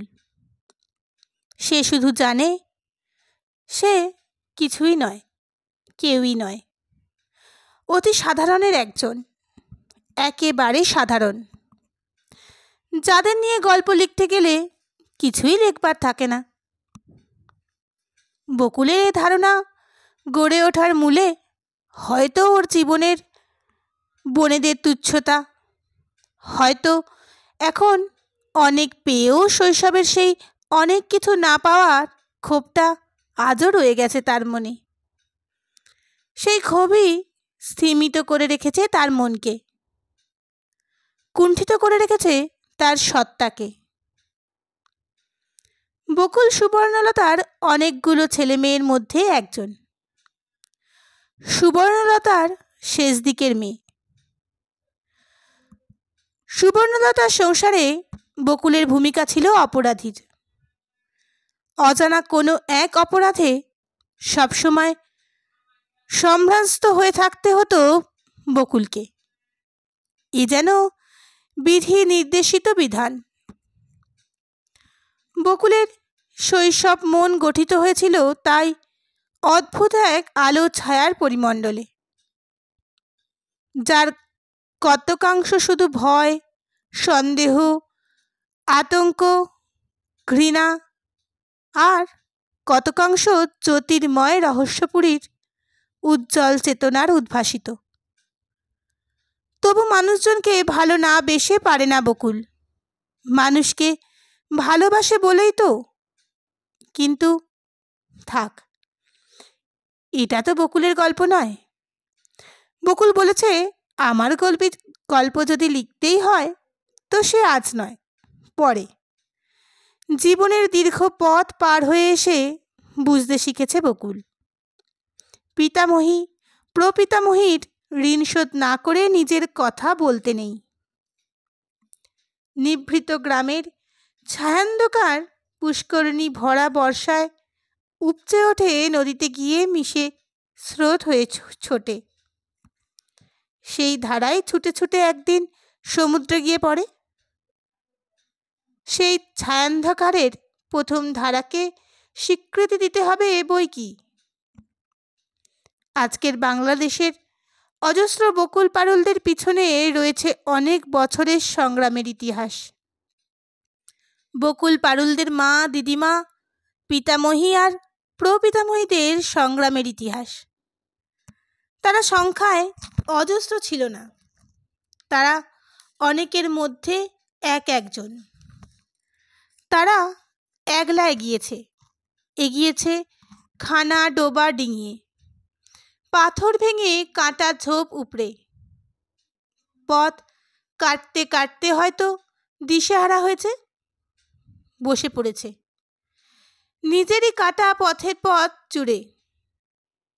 আবার এসেছে আর একজন, তার আরাধ্য কর্মভার তুলে নিয়েছে নিজের হাতে। এমনি করেই তো তৈরি হয় রাস্তা। সেখান দিয়ে আজ বকুল পারুলরা এগিয়ে চলেছে। বকুলরাও খাটছে বই কি, না খাটলে চলবে কেন? শুধু তো পায়ে চলার পথ হলেই কাজ শেষ হলো না, রথ চলবার পথ চাই যে। সেই পথ কে কাটবে কে জানে, সে রথ কারা চালাবে কে জানে। যারা চালাবে তারা হয়তো অলস কৌতূহলে অতীত ইতিহাসের পাতা উল্টে দেখতে দেখতে সত্যবতীকে দেখে হেসে উঠবে। নাকে নোলক আর পায়ে মল পড়া 8 বছরের সত্যবতীকে। বকুলও একসময় হাসত, এখন হাসে না। অনেকটা পথ পার হয়ে এসে বকুল পথের মর্মকথা বুঝতে শিখেছে। তাই সে সত্যবতীকে বকুল কোনো দিন চোখেও দেখেনি। তাকে দেখতে পেয়েছে স্বপ্নে আর কল্পনায়, মমতায় আর শ্রদ্ধায়। তাই তো বকুলের খাতায় সত্যবতীর এমন স্পষ্ট চেহারা আঁকা রয়েছে। নাকে নোলক, কানে সার মাকড়ি, পায়ে ঝাঁঝর মল, বৃন্দাবনী ছাপের 8 হাতি শাড়ি পরা 8 বছরের সত্যবতী। বিয়ে হয়ে গেছে বছর খানেক আগে, এখনো ঘর বসত হয়নি। অপ্রতিহত প্রতাপে পাড়া শুদ্ধ ছেলে মেয়ের দলনেত্রী হয়ে যথেচ্ছ খেলে বেড়ায়। সত্যবতীর মা, ঠাকুমা, জেঠি, পিসি এঁটে উঠতে পারে না ওকে। পারে না হয়তো সত্যবতীর যথেচ্ছ চারের ওপর ওর বাপের কিছুটা প্রশ্রয় আছে বলে। সত্যবতীর বাপ রামকালী চাটুজ্জে বামুনের ঘরের ছেলে হলেও ব্রাহ্মণ জনিশ্চিত পেশা তার নয়। অন্য শাস্ত্রপালা, বেদ বেদান্ত বাদ দিয়ে তিনি বেছে নিয়েছেন আয়ুর্বেদ। ব্রাহ্মণের ছেলে হয়েও কবিরাজি করেন রামকালী, তাই গ্রামে ওর নামে নারী টেপা বামুন। ওর বাড়ির নাম নারী টেপার বাড়ি। রামকালীর প্রথম জীবনটা ওর অন্য সব ভাই আর অন্যান্য জ্ঞাতিগোত্রদের চাইতে ভিন্ন, কিছুটা হয়তো বিচিত্র। নইলে ওই অধ্যাবসায়ী লোকটার ওইটুকু মেয়ে কেন? সত্যবতী তো রামকালীর প্রথম সন্তান। সে যুগের হিসেবে বিয়ের বয়স একেবারে পার করে ফেলে তবে বিয়ে করেছিল রামকালী। সত্যবতী সেই পার হয়ে যাওয়া বয়সের ফল। শোনা যায় নিতান্ত কিশোর বয়সে বাপের ওপর অভিমান করে বাড়ি থেকে পালিয়েছিলেন রামকালী। কারণটা যদিও খুব একটা ঘোরালো নয়, কিন্তু কিশোর রামকালীর মনে বোধ করি সেটাই বেশ জোরালো ছাপ মেরেছিল। কি একটা অসুবিধায় পড়ে রামকালীর বাবা জয়কালীর একদিনের জন্য সদ্য উপবীতধারী পুত্র রামকালীর ওপর ভার দিয়েছিলেন গৃহদেবতা জনার্দনের পূজা আরতির। মহোৎসাহে সে ভার নিয়েছিল রামকালী। তার আরতির ঘণ্টার ধ্বনিতে সেদিন বাড়ি শুদ্ধ লোক ত্রাহিত জনার্দন ডাক ছেড়েছিল। কিন্তু উৎসাহের চোটে ভয়ঙ্কর একটা ভুল ঘটে গেল, মারাত্মক ভুল। রামকালীর ঠাকুমা ঠাকুরঘর মর্জনা করতে এসে টের পেলেন সে ভুল। টের পেয়ে ন্যাড়া মাথার উপর কদম ছাড় চুল সজারু কাঁটার মতো খাড়া হয়ে উঠল তার। ছুটে গিয়ে ভাইপোর অর্থাৎ রামকালীর বাবা জয়কালীর কাছে প্রায় আছড়ে পড়লেন। সর্বনাশ হয়েছে জয়। জয়কালী চমকে উঠলেন। কি হয়েছে পিসি? ছেলেপুলিকে দিয়ে ঠাকুরের সেবা করালে যা হয় তাই হয়েছে। সেবা অপরাধ ঘটেছে। রেমো জনার্দনকে ফল বাতাসা দিয়েছে, জল দেয়নি।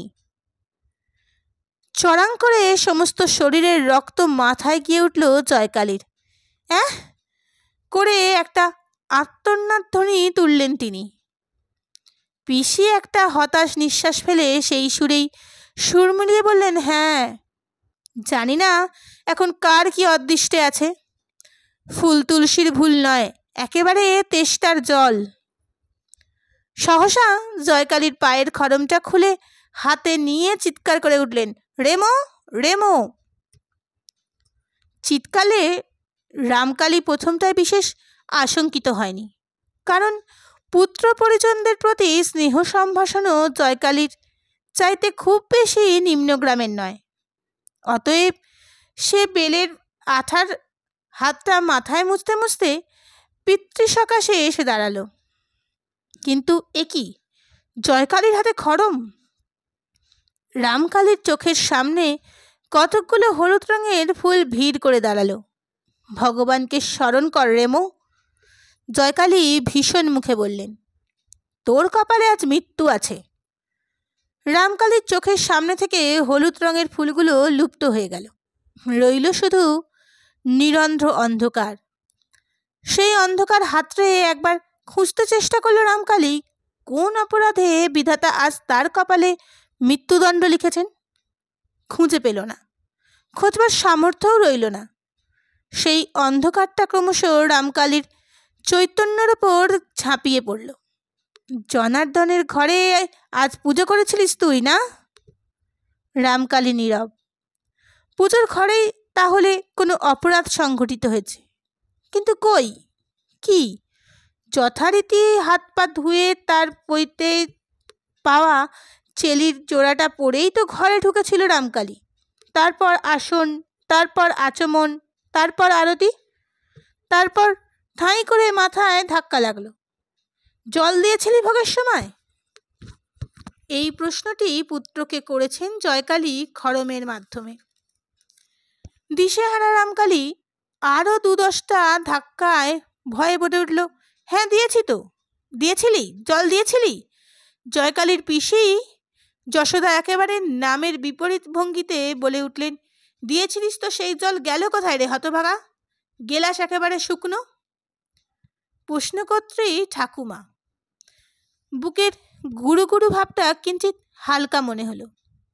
রামকালী ক্ষীণ স্বরে বলে বসল, ঠাকুর খেয়ে নিয়েছে বোধ হয়। কি কি বললি? আর একবার ঠক করে একটা শব্দ, আর চোখ অন্ধকার হয়ে যাওয়া আরও গভীরতম অনুভূতি। লক্ষ্মী ছাড়া শুয়োর, বান্দর! ঠাকুর জল খেয়ে নিয়েছে? শুধু ভূত হওনি তুমি, শয়তানও হয়েছ। ভয় নেই প্রাণে তোমার? ঠাকুরের নামে মিছে কথা। অর্থাৎ মিথ্যে কথাটা যত না অপরাধ হোক, ঠাকুরের নামের সঙ্গে জড়িত হয়ে ভীষণ অপরাধে পরিণত হয়েছে। রামকালী ভয়ের বশে আবারও মিছে কথা বলে বসে। হ্যাঁ, সত্যি বলছি, ঠাকুরের নামে দিব্যি দিয়েছিলাম জল। বটে রে হারামজাদা, বামুনের ঘরের চাঁড়াল, ঠাকুরের নামে দিব্যি জল দিয়েছিস তুই? ঠাকুর খেয়ে ফেলেছে? ঠাকুর খায় জল? মাথার মধ্যে জ্বলছে। রামকালী মাথায় জ্বালায় অস্থির হয়ে সমস্ত ভয় ডর ভুলে বলে বসল, খায় না জানো তো দাও কেন? ও, আবার মুখে মুখে চোপা। জয়কালী আর একবার শেষমেশ খড়মটার সদ্ব্যবহার করলেন, করে বললেন, যা, দূর হয়ে যা, বামুনের ঘরের গরু, দূর হয়ে যা আমার সম্মুখ থেকে। এই, এরই বেশি আর কিছুই করেনি জয়কালী। আর এরকম ব্যবহার তো তিনি সর্বদাই সকলের সঙ্গে করে থাকেন। কিন্তু কিসে যে কি হয়, রামকালীর চোখের সামনে থেকে যেন একটা পর্দা খসে গেল। চিরদিন সে জেনে আসছে জনার্দন বেশ একটু দয়ালু ব্যক্তি। কারণে অকারণে উঠতে বসতে বাড়ির সকলেই বলে, জনার্দন দয়া করো। কিন্তু কোথায় সেই দয়ার কণিকা মাত্র? রামকালী যে মনে মনে প্রাণ ফাটিয়ে চিৎকার করে প্রার্থনা করল, ঠাকুর এই অবিশ্বাসীদের সামনে একবার নিজ মূর্তি প্রকাশ করো, একবার অলক্ষ্য থেকে দৈববাণী করো। ওরে জয়কালী, বৃথা ওকে উৎপীড়ন করছিস। জল আমি সত্যিই খেয়ে ফেলেছি। এক মুঠো বাতাস খেয়ে ফেলে বড্ড তেষ্টা পেয়ে গিয়েছিল। না, দৈববাণীর ছায়া মাত্র নেই। সেই মুহূর্তে আবিষ্কার করল রামকালী, ঠাকুর মিথ্যে, দেবতা মিথ্যে, পুজো পাঠ প্রার্থনা সবই মিথ্যে। অমোঘ সত্য শুধু খড়ম। পৈতের সময় তার একজোড়া খড়ম হয়েছে, তার উপযুক্ত ব্যবহার কবে করতে পারবে রামকালী কে জানে। অথচ এই দণ্ডে সমস্ত পৃথিবীর ওপরই সে ব্যবহারটা করতে ইচ্ছে করছে। পৃথিবীতে আর থাকবো না আমি, প্রথমে সংকল্প করল রামকালী। তারপর ক্রমশ পৃথিবীটা ছেড়ে চলে যাবার কোনো উপায় আবিষ্কার করতে না পেরে মনের সঙ্গে রফা করল। পৃথিবীটা আপাতত হাতে থাক, ওটা তো যখন ইচ্ছেই ছাড়া যাবে। ছাড়বার মতো আর একটা জিনিস রয়েছে, পৃথিবীরই প্রতীক যেটা, বাড়ি। বাড়ি ছাড়বে রামকালী। জন্মে আর কখনো জনার্দনের পুজো যাতে না করতে হয়। তখনও নারী টেপার বাড়ি নাম হয়নি, আদি ও অকৃত্রিম চাটুর্যে বাড়িই ছিল। সকলের শ্রদ্ধা সমীহের আধার ছিল। কাজেই বেশ কিছুদিন গ্রামে সারা পড়ে রইল চাটুর্যেদের ছেলে হারিয়ে যাওয়া নিয়ে। গ্রামের সমস্ত পুকুরে জাল ফেলা হলো। গ্রামের সকল দেবদেবীর কাছে মানসিক মানা হলো। রামকালীর মা রোজ নিয়ম করে ছেলের নামে ঘাটে প্রদীপ ভাসাতে লাগলো। জয়কালী নিয়ম করে জনার্দনের ঘরে তুলসী চড়াতে লাগলেন। কিন্তু কিছুই হলো না।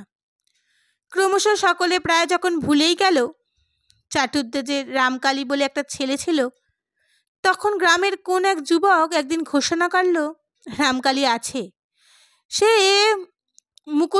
মুকুশতাবাদে গিয়েছে। সেখানে নিজের চোখে দেখে এসেছে রামকালীর নবাব বাড়ির কোবরেজ গোবিন্দগুপ্তর বাড়িতে রয়েছে, তার সাকরেদি করে কবিরাতি শিখছে। শুনে ফ্যাল ফ্যাল করে তাকিয়ে রইল জয়কালী।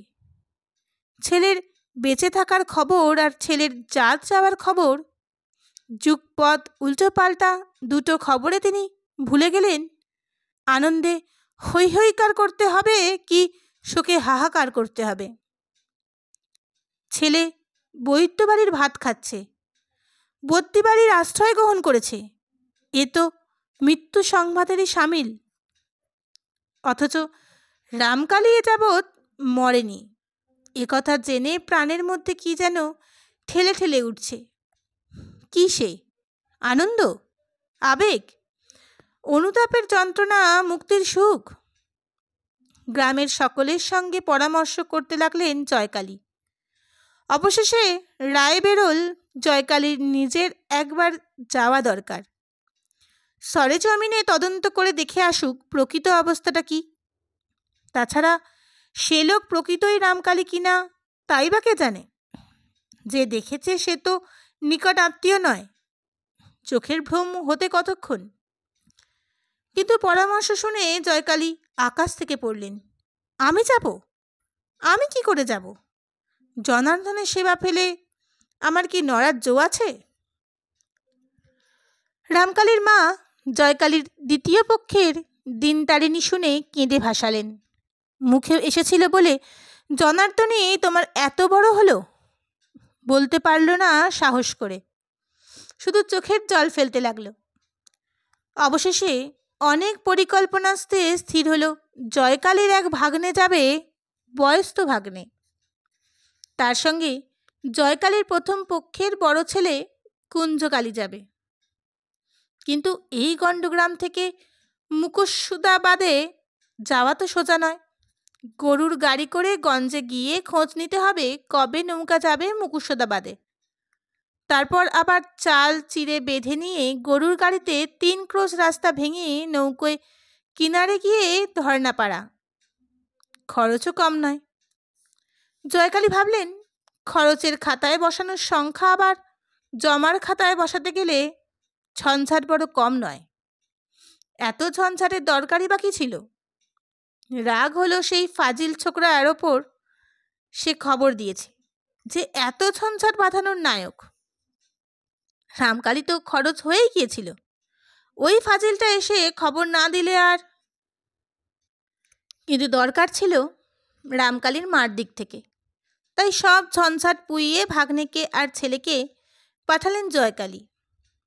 আর কদিন পরে তারা এসে জানালো খবর ঠিক। রামকালী নিঃসন্তান গোবিন্দপত্তির পুষ্যি হয়ে রাজার হালে আছে। তারপর নাকি পাটনা যাবে। এদের কাছে বলেছে একেবারে রাজপত্তি হয়ে টাকার মোট নিয়ে দেশে যাবে, তার আগে নয়। শুনে যাদের বেশি ঈর্ষা হলো তারা বলল, এমন কুলাঙ্গার ছেলের মুখদর্শন করতে নেই। তাছাড়া ও তো জাতিচ্যুত। যাদের একটু কম ঈর্ষা হলো তারা বলল, তবু বলতে হবে উদ্যোগী পুরুষ। আর জাতিচ্যুতই বা হবে কেন? কুঞ্জ তো বলেছে নাকি জেনে এসেছে গোবিন্দগুপ্ত রামকালী চাটুর্যের জন্যে কোনো এক বামুন বাড়িতে ভাতের ব্যবস্থা করে রেখেছে। গ্রামে আবার কিছুদিন এই নিয়ে আলোচনা চলল, এবং যখন এসব আলোচনা ছিমিয়ে গিয়ে ক্রমশ আবার সবাই রামকালীর নাম ভুলতে বসল, তখন একদিন রামকালী সশরীরে হাজির হলো টাকার বস্তা নিয়ে। গোবিন্দগুপ্ত পরামর্শ দিয়েছেন, তোমার আর রাজবন্দী হয়ে কাজ নেই বাপু। রাজ্যের এখন ভেতরে ভেতরে ঘুণ ধরতে বসেছে। নবাবের নবাবই তো শিখেই উঠেছে। আমার এই দীর্ঘকালের সঞ্চিত অর্থরাশি নিয়ে দেশে পালিয়ে গিয়ে নিজের নবাবি করোগে। আমার স্ত্রী পুরুষ উভয়ে কাশীবাসে মনস্থির করেছি। অগত্যা চলে এসেছে রামকালী গঞ্জের ঘাট থেকে নিজের পালকি করে। গোবিন্দগুপ্তর পালকিটাও পেয়েছে রামকালী, নৌকোয় চাপিয়ে নিয়ে এসেছে। কিন্তু তখন জয়কালী মারা গেছেন, এই এক মস্ত আফসোস। বাবাকে একবারও দেখাতে পারল না রামকালী। সেই তাড়িয়ে দেওয়া ছেলে মানুষটা মানুষ হয়ে ফিরল। গঞ্জের মেলায় যেমন লোকে দল বেঁধে 5 পেরে গরু দেখতে ছোটে, তেমনি করে দেশের সমস্ত লোক আসতে লাগলো রামকালীকে দেখতে। রামকালী মনে মনে বিব্রত হলেও সকলকে যথোচিত মান্য করল এবং বয়োজ্যেষ্ঠ সকলকে 1 জোড়া করে ধুতি ও নগদ 2 টাকা দিয়ে প্রণাম করল। ঘরে ঘরে সবাই বলা বলি করতে লাগলো, ওহ, কি উঁচু নজরটাই হয়ে এসেছে। অনেকে নিজের নিজের চিরদিন বাড়ি বসে থাকা ছেলেগুলোর দিকে তাকিয়ে নিঃশ্বাস ফেলল। তবু কিছুদিন একটু যাতে ঠেলা হয়ে থাকতে হয়েছিল বই কি রামকালীকে। বার বাড়িতে শুতো, খেত। বাড়ির ছোট ছেলেপুলে দৈবাত কেউ রামকালীকে ছুঁয়ে ফেললে তাকে কাপড় ছাড়ানো হতো। কিন্তু রামকালী একদিন গ্রাম কর্তাদের ডেকে সালিশ মারল। এটা কেন হবে? একটি দিনের জন্য সে বৈদ্যের অন্ন গ্রহণ করেনি, একদিনের জন্য কোনো অনাচার করেনি। শুধু শুধু পতিত হয়ে থাকতে হবে কেন তাকে? গ্রামকর্তারা মাথা চুলকে হে হে করে লাগলেন। স্পষ্ট কিছু বলতে পারলেন না, কারণ ছোড়াটা নাকি রাজবৈদ্য গোবিন্দগুপ্তর সমস্ত বিদ্যে আর সমস্ত টাকা হাতিয়ে নিয়ে এসেছে। তাছাড়া ছোড়ার হাতটাও দরাজ। শোনা যাচ্ছে শিগগিরই পুষ্করিণী প্রতিষ্ঠা করবে।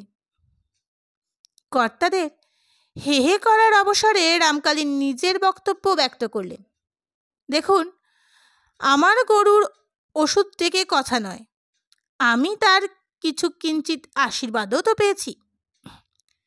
যে বিদ্যে আমার জন্মভূমির, আমার পাড়াপড়শির, আমার জ্ঞাতিগোত্তরের কাজে লাগুক, এই আমি চাই। তবে যদি আপনারা তা না চান, তাহলে আবার আমাকে গ্রামের বাস উঠিয়ে চলে যেতে হবে। এবার গ্রামকর্তারা হা হা করে উঠলেন। সত্যিই তো, কথাটা তো উড়িয়ে দেবার নয়। সকলেরই একদিন না একদিন নিদেন কাল আসে। ওদের হা হা এর অবসরে রামকালী বললেন, এই যে একটি পুকুর কাটার ইচ্ছে হয়েছে, সেই উপলক্ষে একদিন গ্রাম ভোজন দেব আশা করে বসে আছি। সে আশা তাহলে পূরণ হবে না। এরা এবার দ্বিধা শূন্য হয়ে সেকি সেকি করে উঠলেন। আর ইত্যপাশরে ফেলু বানুজ্জে এক চাল চেলে বসলেন। কি এক সংস্কৃত শ্লোক আউড়ে বলে হেসে হেসে, জানো তো, উপযুক্ত বয়সে বিবাহ সংস্কার না হলে কন্যা যেমন অরক্ষণীয়া হয়, পুরুষও তেমনই পতিত হয়। রামকালী মাথা নিচু করে বললেন, বয়স প্রায় 30 পার হতে চলল, এ বয়সে কে আমাকে কন্যাদান করবে? ফেলু বানুজ্জে বীর তর্পে বলে উঠলেন, আমি করব। এতে আমার ভাইয়েরা আমাকে যাতে ঠেললে তো ঠেলুক। ফেলু বানুজ্জকে যাতে ঠেলা? জাতের চিনি মাথা? হ্যাঁ হ্যাঁ করে স্রোতে বইতে লাগলো সভায়। আর ফেলুর চালাকি দেখে মনে মনে সবাই নিজেদের গালে মুখে চড়াতে লাগলো। মেয়ে আর কার ঘরে নেই। এরই কিছুদিন পরে ফেলু বানুজ্জের 9 বছরের মেয়ে ভুবি বা ভুবনেশ্বরীর সঙ্গে বিয়ে হয়ে গেল রামকালীর। বহুদিন এত ঘটার বিয়ে হয়নি গ্রামে, কারণ রামকালী নাকি নিজে 500 টাকা লুকিয়ে ওর মা দিনতারিণীর হাতে গুজে দিয়েছিল ঘটা করতে। এই বেহায়ামিটা যথেষ্ট নিন্দনীয়, সন্দেহ নেই, কিন্তু ঘটার মাছ মন্ডাগুলো অনিন্দনীয় ছিল। অতএব রামকালী পুনশ্চ সমাজে প্রতিষ্ঠিত হয়ে গেল। অনুমতি পেল বাড়ির মধ্যে গিয়ে খাবার শোবার। যাক, তারপরও তো কাটলো কতকাল।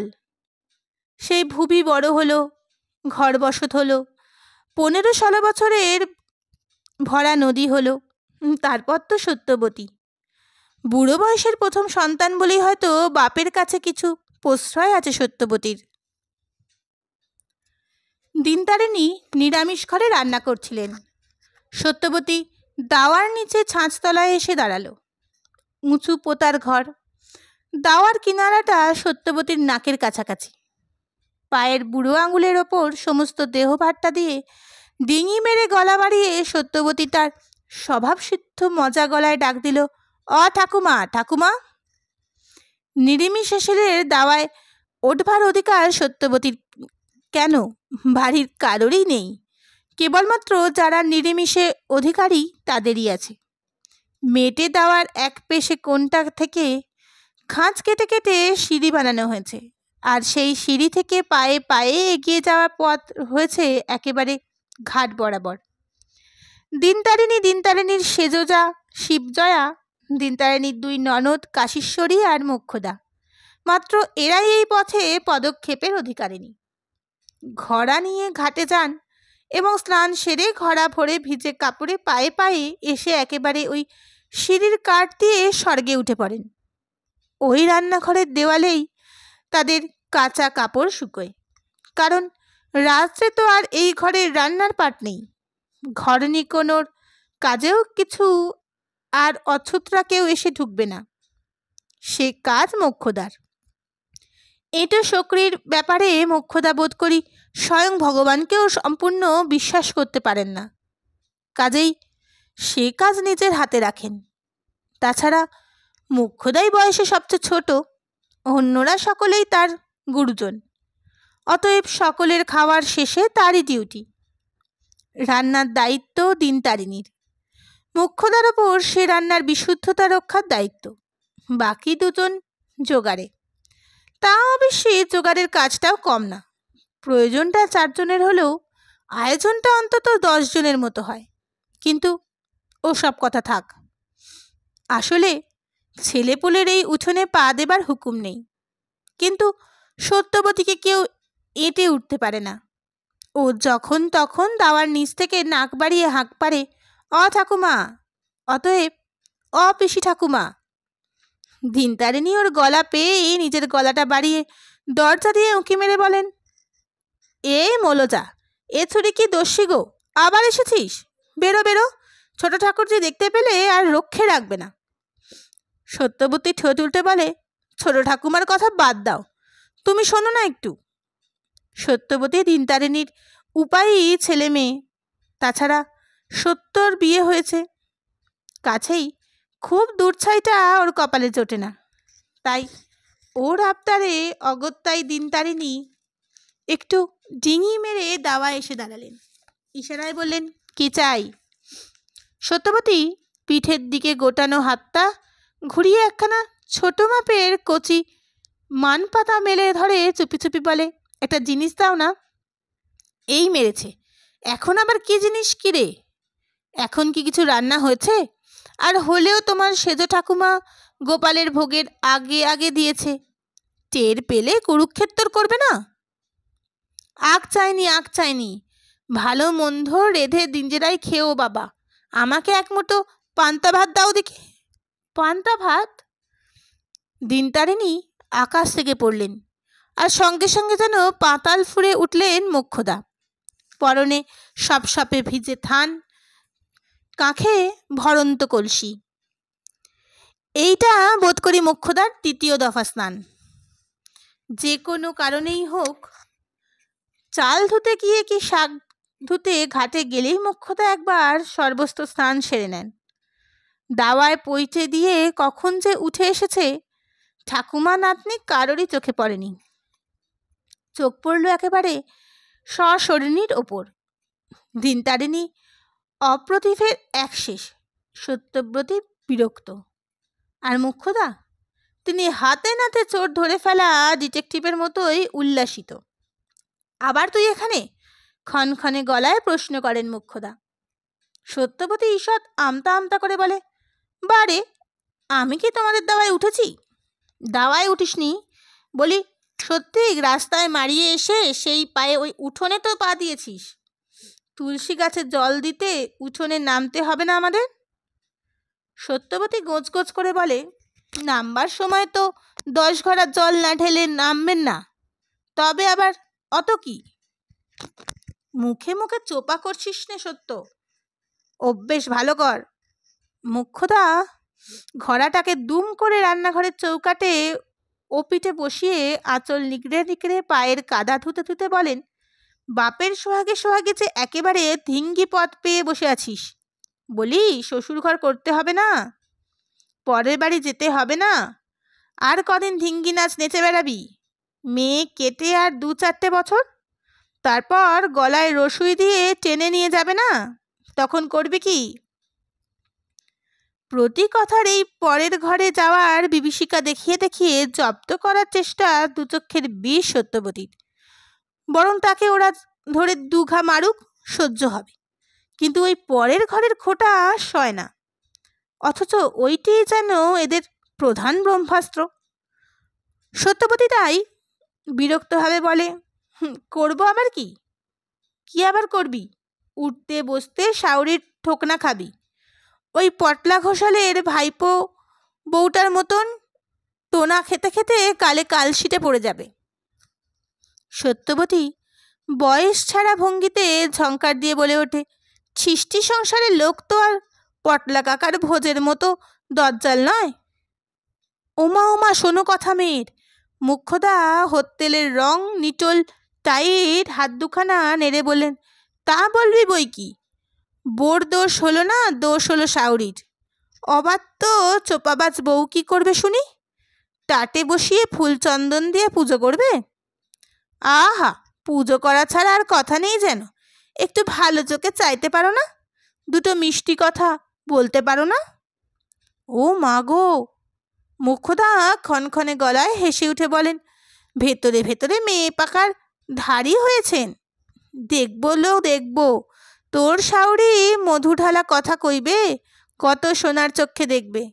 সে যাক, বলি পান্তা ভাতের কথা কি বলছিলি? এতক্ষণ চুপ ছিলেন। এবারে দিনতারিণী হাসেন।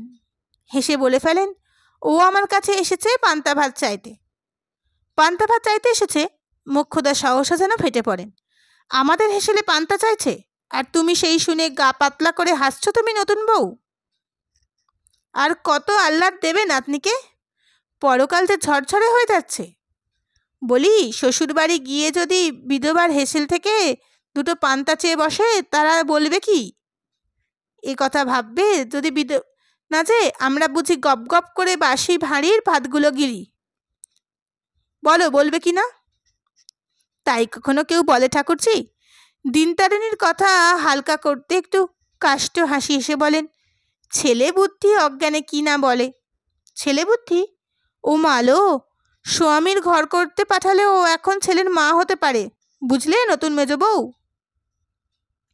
মোক্ষদা কাঁধ থেকে গামছাখানা নিয়ে জোরে জোরে ঝাড়তে ঝাড়তে বলেন, মেয়ের বাক্যে বলি শোনা না তো কান দিয়ে, সোহাগেই অন্ধ।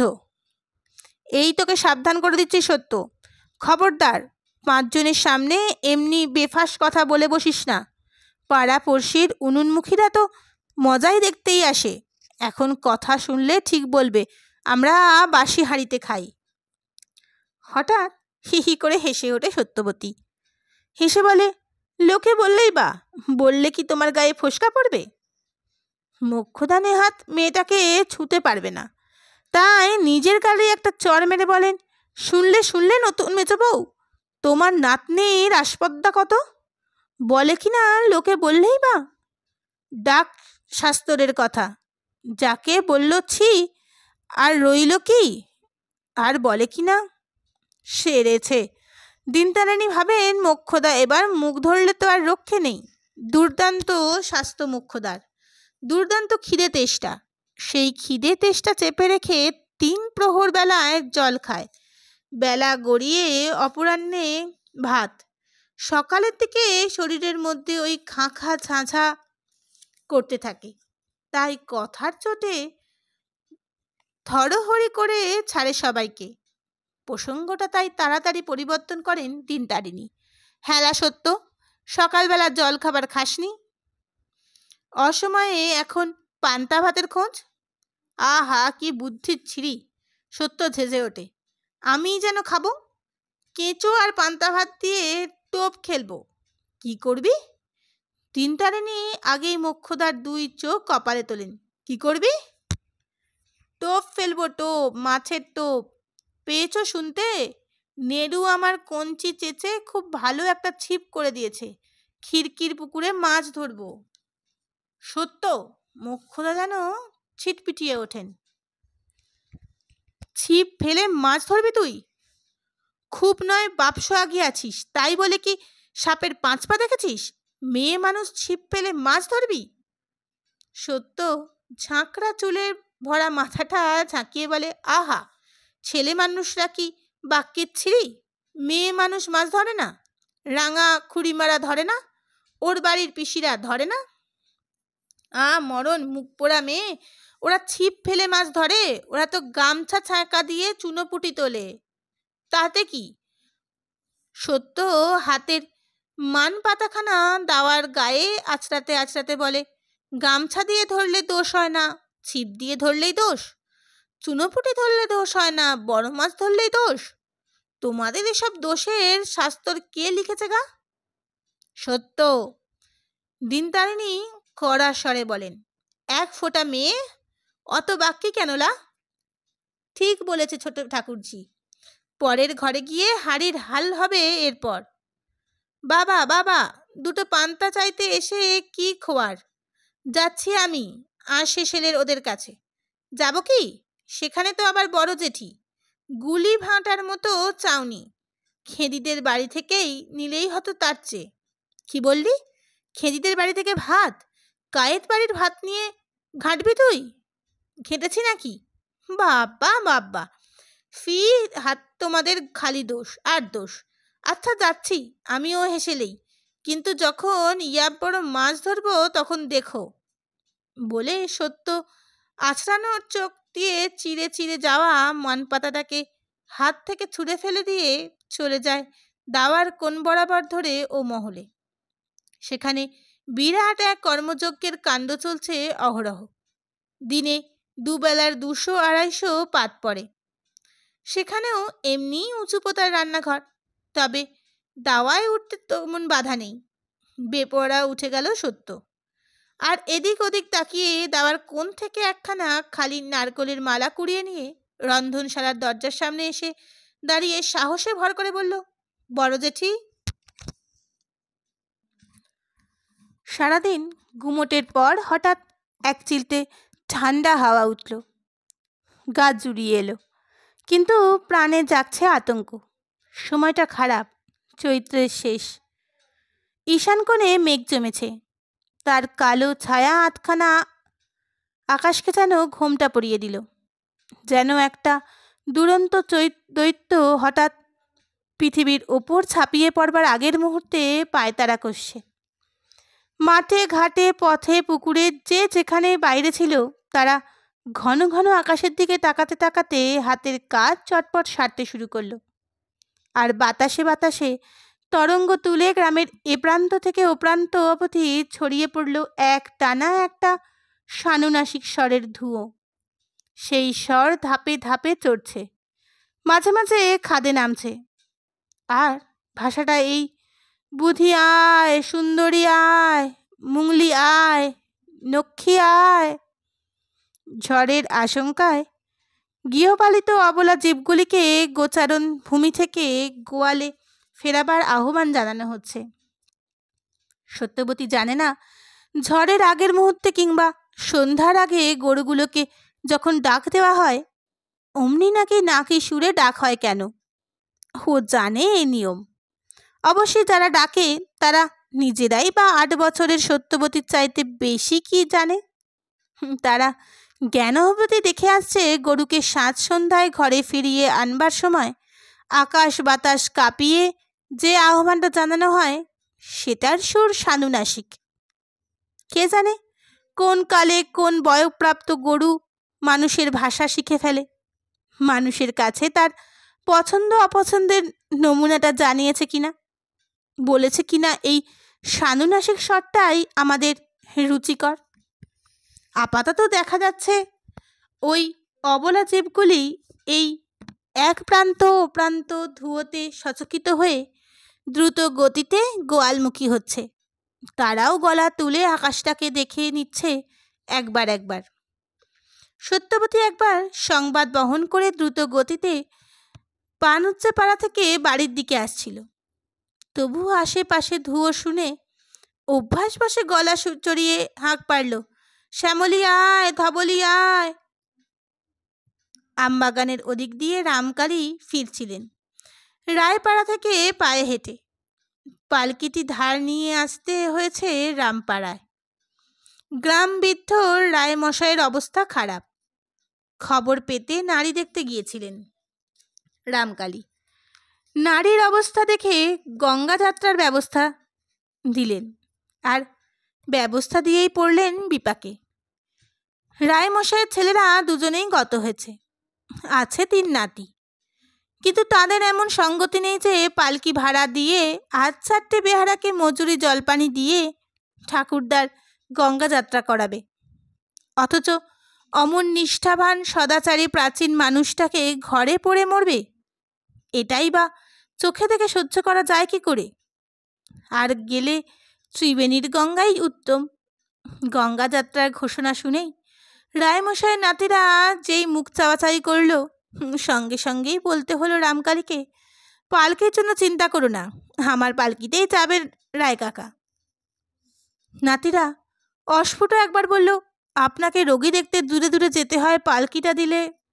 রামকালী গম্ভীর হাস্যে বললেন, তবে নয় ঠাকুরদাকে কাঁধে করেই নিয়ে যাও। তিন নাতি রয়েছে উপযুক্ত। বয়োজ্যেষ্ঠের পরিহাস বাক্যে হেসে ফেলবে এমন বেয়াদবির কথা অবশ্য ভাবাই যায় না। কাজে কাজেই তিনজনে ঘাড় চুলকোতে লাগলো। আর ওরই মধ্যে যে বড়, সে সাহসে ভর করে বলল, ভাবছিলাম গো গাড়ি করে। ভাবাটা খুব উচিত হয়নি বাপু।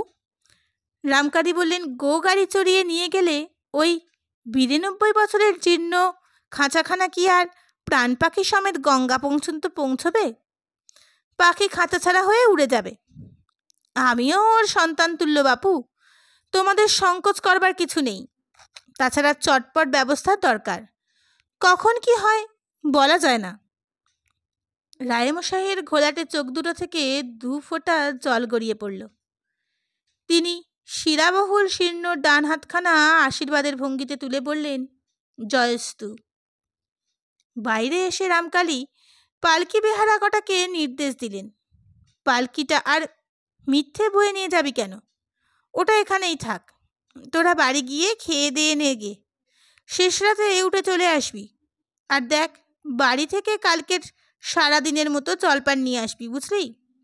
আর শোন, তোরা এখন এখানে কিছু কাজকর্মের প্রয়োজন আছে কিনা দেখ, আমি বাড়ি ফিরছি। জোর পায়েই ফিরছিলেন রামকালী, কারণ বেরিয়ে দেখিয়েছেন ঈশান কোণ মেঘ। পালকি চড়ে রুগী দেখতে যান বলে যে রামকালী হাঁটতে অনভ্যস্ত তা নয়। প্রতিদিন ব্রহ্ম মুহূর্তে উঠে প্রাতকৃত্য সেরে ক্রোধ স্তুই হেঁটে আসা তার নিত্যকর্মের প্রথম কর্ম। তবে হ্যাঁ, রোগীর বাড়ি যাওয়ার কথা আলাদা, সেখানে মান মর্যাদার প্রশ্ন। পথ সংক্ষেপের জন্য বাগানের পথ ধরেছিলেন, কিন্তু আম বাগানের কাছ বরাবর আসতেই ঝরা পাতা আর ধুলোর ঝড় উঠল। রামকালী তাড়াতাড়ি বাগানের মাঝামাঝি থেকে বেরিয়ে কিনারায় এলেন, আর আসতে না আসতেই থমকে দাঁড়িয়ে পড়লেন। গলাকার? ৭০ না? হ্যাঁ, ৭০ই তো মনে হচ্ছে, যদিও ঝড়ের শোঁসো শব্দে বিপরীতে শব্দটা হাওয়ায় বুঝতে সামান্য সময় লেগেছিল, কিন্তু সে সামান্যই। তাছাড়া গরু দুটোর নামও পরিচিত, শ্যামলী, ধবলী, রামকালীর বাড়িরই গরু। গরু অবশ্য চাটুর্যেদের এক গোয়ালে আছে, কিন্তু এই গরু দুটি বিশেষ সুলক্ষণযুক্ত বলে রামকালী বড়ই প্রিয়। সময় পেলেই রামকালী নিজে হাতে ওদের মুখে ঘাস ধরে দেন, গায়ে হাত বুলোন। বাড়ির কুমারী মেয়েরা শ্যামলী ধবলীকে নিয়েই গোকাল ব্রত করে। মুখ্যদা তাদের কাছ থেকে সংগৃহীত গোময় দ্বারাই সম্যক বিশুদ্ধতা রক্ষা করে চলেন। কান খাড়া করে ধবলী ধ্বনির মুখ উৎস দিকটা অনুমান করে নিলেন রামকালী। তারপর দ্রুত পায়ে এগিয়ে গিয়ে ধরে ফেললেন কন্যাকে। সত্যবতী তখন ধুলোর আঁচড় থেকে চোখ রক্ষা করে আঁচলের কোণটা ২ হাতে মুখের সামনে তুলে ধরে ছুটছিল। যাচ্ছিস কোথায়? জলৎকম্বির স্বরে হাঁক পারলেন রামকালী। সত্যবতী চমকে মুখের ঢাকা খুলে থ। যদিও সকলেই সত্যবতীকে বাপসোহাগী আখ্যা দেয়, এবং সত্যিই সত্যবতী রামকালীর বিশেষ আদরণী। তাছাড়া পয়মন্ত মেয়ে বলে রামকালী মনে মনে বেশ একটু সমীহও করে তাকে। তাই বলে সামনাসামনি যে কোনো আদর আদিক্ষে তার পাঠ আছে তা নয়। কাজেই বাবার গলা শুনেই সত্যবতীর হয়ে গেছে। রামকালী আর একবার প্রশ্ন করেন, এমন সময় একা গিয়েছিলি কোথায়? সত্যবতী ক্ষীণ কণ্ঠে বলেন, সেজপিসির বাড়ি। সত্যবতী যাকে সেজপিসি আখ্যা দিলেন, তিনি হচ্ছেন রামকালীর খুড়তুতো বোন। এ গ্রামেই শ্বশুর বাড়ি, এ গ্রামেই বাস।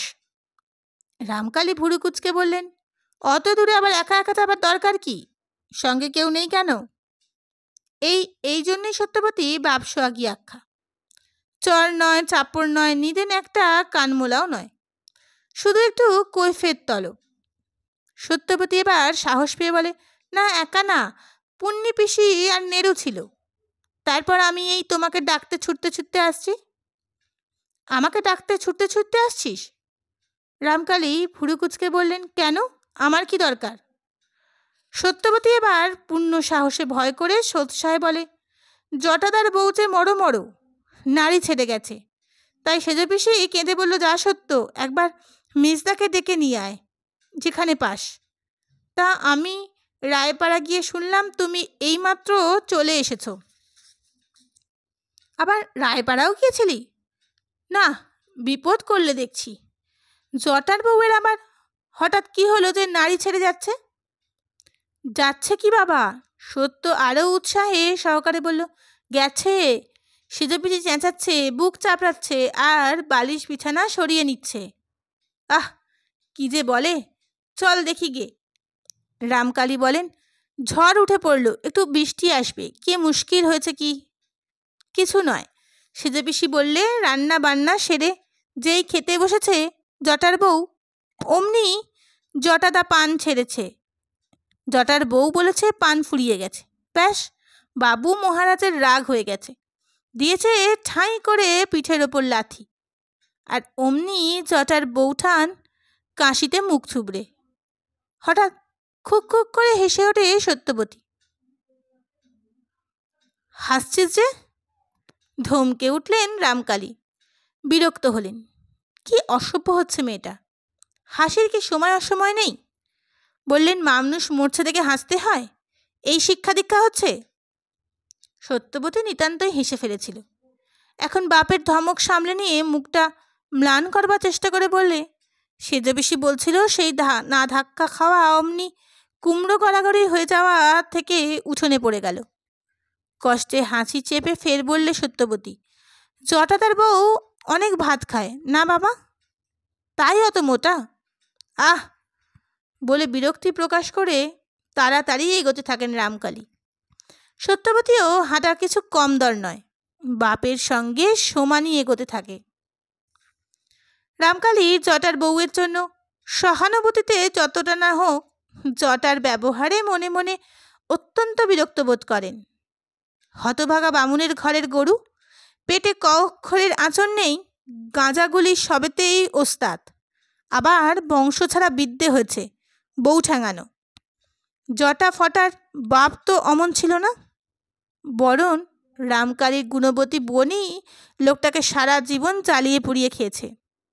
কে জানে কিভাবে বেট করে লেগেছে। সত্যিই যদি মরে টরে যায়, দস্তুর মতো ফ্যাকাশে পড়তে হবে। সত্যবতীর কথা ভুলে গিয়ে আরও জোরে পা চালালেন রামকালী। সত্যবতী এবার দৌড়াতে শুরু করে, হেরে যাবে না সে। চোখ কপালে ওঠে স্থির হয়ে গেছে, মুখে ফেনা ভেঙে সে ফেনা শুকিয়ে উঠেছে, হাত পা ঠান্ডা পাথর। সন্দেহ আর নেই, সমস্ত লক্ষণই যথেষ্ট। তুলসীতলায় শুইয়ে দেওয়া হয়েছে ইতিমধ্যে, অবশ্য কষ্ট করে আর ঘর থেকে বয়ে আনতে হয়নি। লাথি খেয়ে গড়িয়ে তো উঠোনেই পড়েছিল তুলসীতলার কাজ বরাবর। দণ্ডখানেকের মধ্যে বেতার বার্তায় সারা পাড়ায় সংবাদ রটে গেছে এবং পাড়া ছেঁটিয়ে মহিলাবৃন্দ এসে জড়ো হয়েছেন আসন্ন ঝড়ের আশঙ্কা তুচ্ছ করে। ব্যাপারটা তো কম রংদার নয়। দৈনন্দিন বৈচিত্র্যশূন্য জীবননাট্যের মধ্যে এমন একটা জোরালো দৃশ্য দর্শনের সৌভাগ্য জীবনে কবার আসে? প্রথমে সমস্ত জনতার মধ্যে উঠল একটা চাপা উত্তেজনার আলোড়ন। জটা নাকি বউটাকে একেবারে শেষ করে ফেলেছে।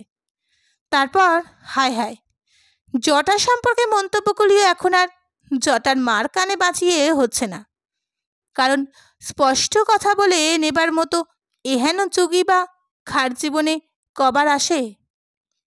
সত্যিই শেষ হয়ে গেছে। ছি ছি ছি, কি খুনে দোষী ছেলে গো! ধনী সন্তান পেটে ধরেছিল মাগি। আচ্ছা, জটাই বা এত গুঁয়ার হলো কোথা থেকে? ওর বাপ তো ভালো, মহা ভালো মানুষ ছিল। হলো কোত্থেকে? তুমি আর জ্বালিও না ঠাকুরজি, বলি গর্ভধারিণীটি কেমন? এ হচ্ছে খোলের গুণ। আহা, হাবা গোবা নিকট ভালো মানুষ বউটা, মা বাপের বাছা, বেঘরে প্রাণটা গেল, এমন নানাবিধ আলোচনা চলতে থাকে একটা মেয়ে মানুষের জন্যে। এর চাইতে আর কত বেশি দরদ আশা করা যায়? প্রতিবেশিনীদের আক্ষেপক্ষীগুলো নীরবে হজম করতে বাধ্য হচ্ছিল জটার মা, কারণ আজ তিনি বড়ই বেকায়দায় পড়ে গেছেন। তাই সমস্ত মন্তব্য চাপা পড়ে যায় এমন সুরে মরা কান্নাটা জুড়ে দেন তিনি। বুক চাপড়ে চাপড়ে মর্মভেদী হৃদয় বিদারক ভাষা ইনিয়ে বিনিয়ে। বাড়ির কাছাকাছি আসতে না আসতেই শুনতে পেলেন রামকালী খুঁড়তুতো ছোট বোনের সেই পাঁজর ভাঙা শোক গাথা। ওরে আমার ঘরের লক্ষ্মী, ঘর ছেড়ে আজ কোথায় গেল রে? ওরে সোনার পিতিমেকে বিসর্জন দিয়ে অমনি কোন প্রাণ ফিরে সংসার করবে রে? ওরে জটা, তোর যে নগরে না উঠতেই বাজারে আগুন লাগলো রে। সত্যবতী বলে উঠল, যা, সর্বনাশ হয়ে গেল। দ্রুত পদক্ষেপে হঠাৎ স্থিমিত হলো। ভুরুটা একবার কুঁচকলেন রামকালী। যাক, তাহলে হয়েই গেছে, তবে আর তিনি গিয়ে কি করবেন? এখন জটা হতভাগার কপালে কত দুর্গতি আছে কে জানে। হঠাৎ ভয়ানক রকম একটা চিৎকার উঠল, বোধ করি ফিনিশিং টাচ। ওরে বাবা রে, আমার কি সর্বনাশ হলো রে! কি রাঙের রাঙা বউ এনেছিলি রে! রামকালী পায়ে পায়ে এগোতে এগোতে সহসা দরজার কাছাকাছি এসে ঘুরে দাঁড়িয়ে বললেন, যাক, সত্যি তো শেষ হয়ে গেছে তাহলে। সত্যই তুই বাড়ি যা। সত্যবতী কাট। বাড়ি?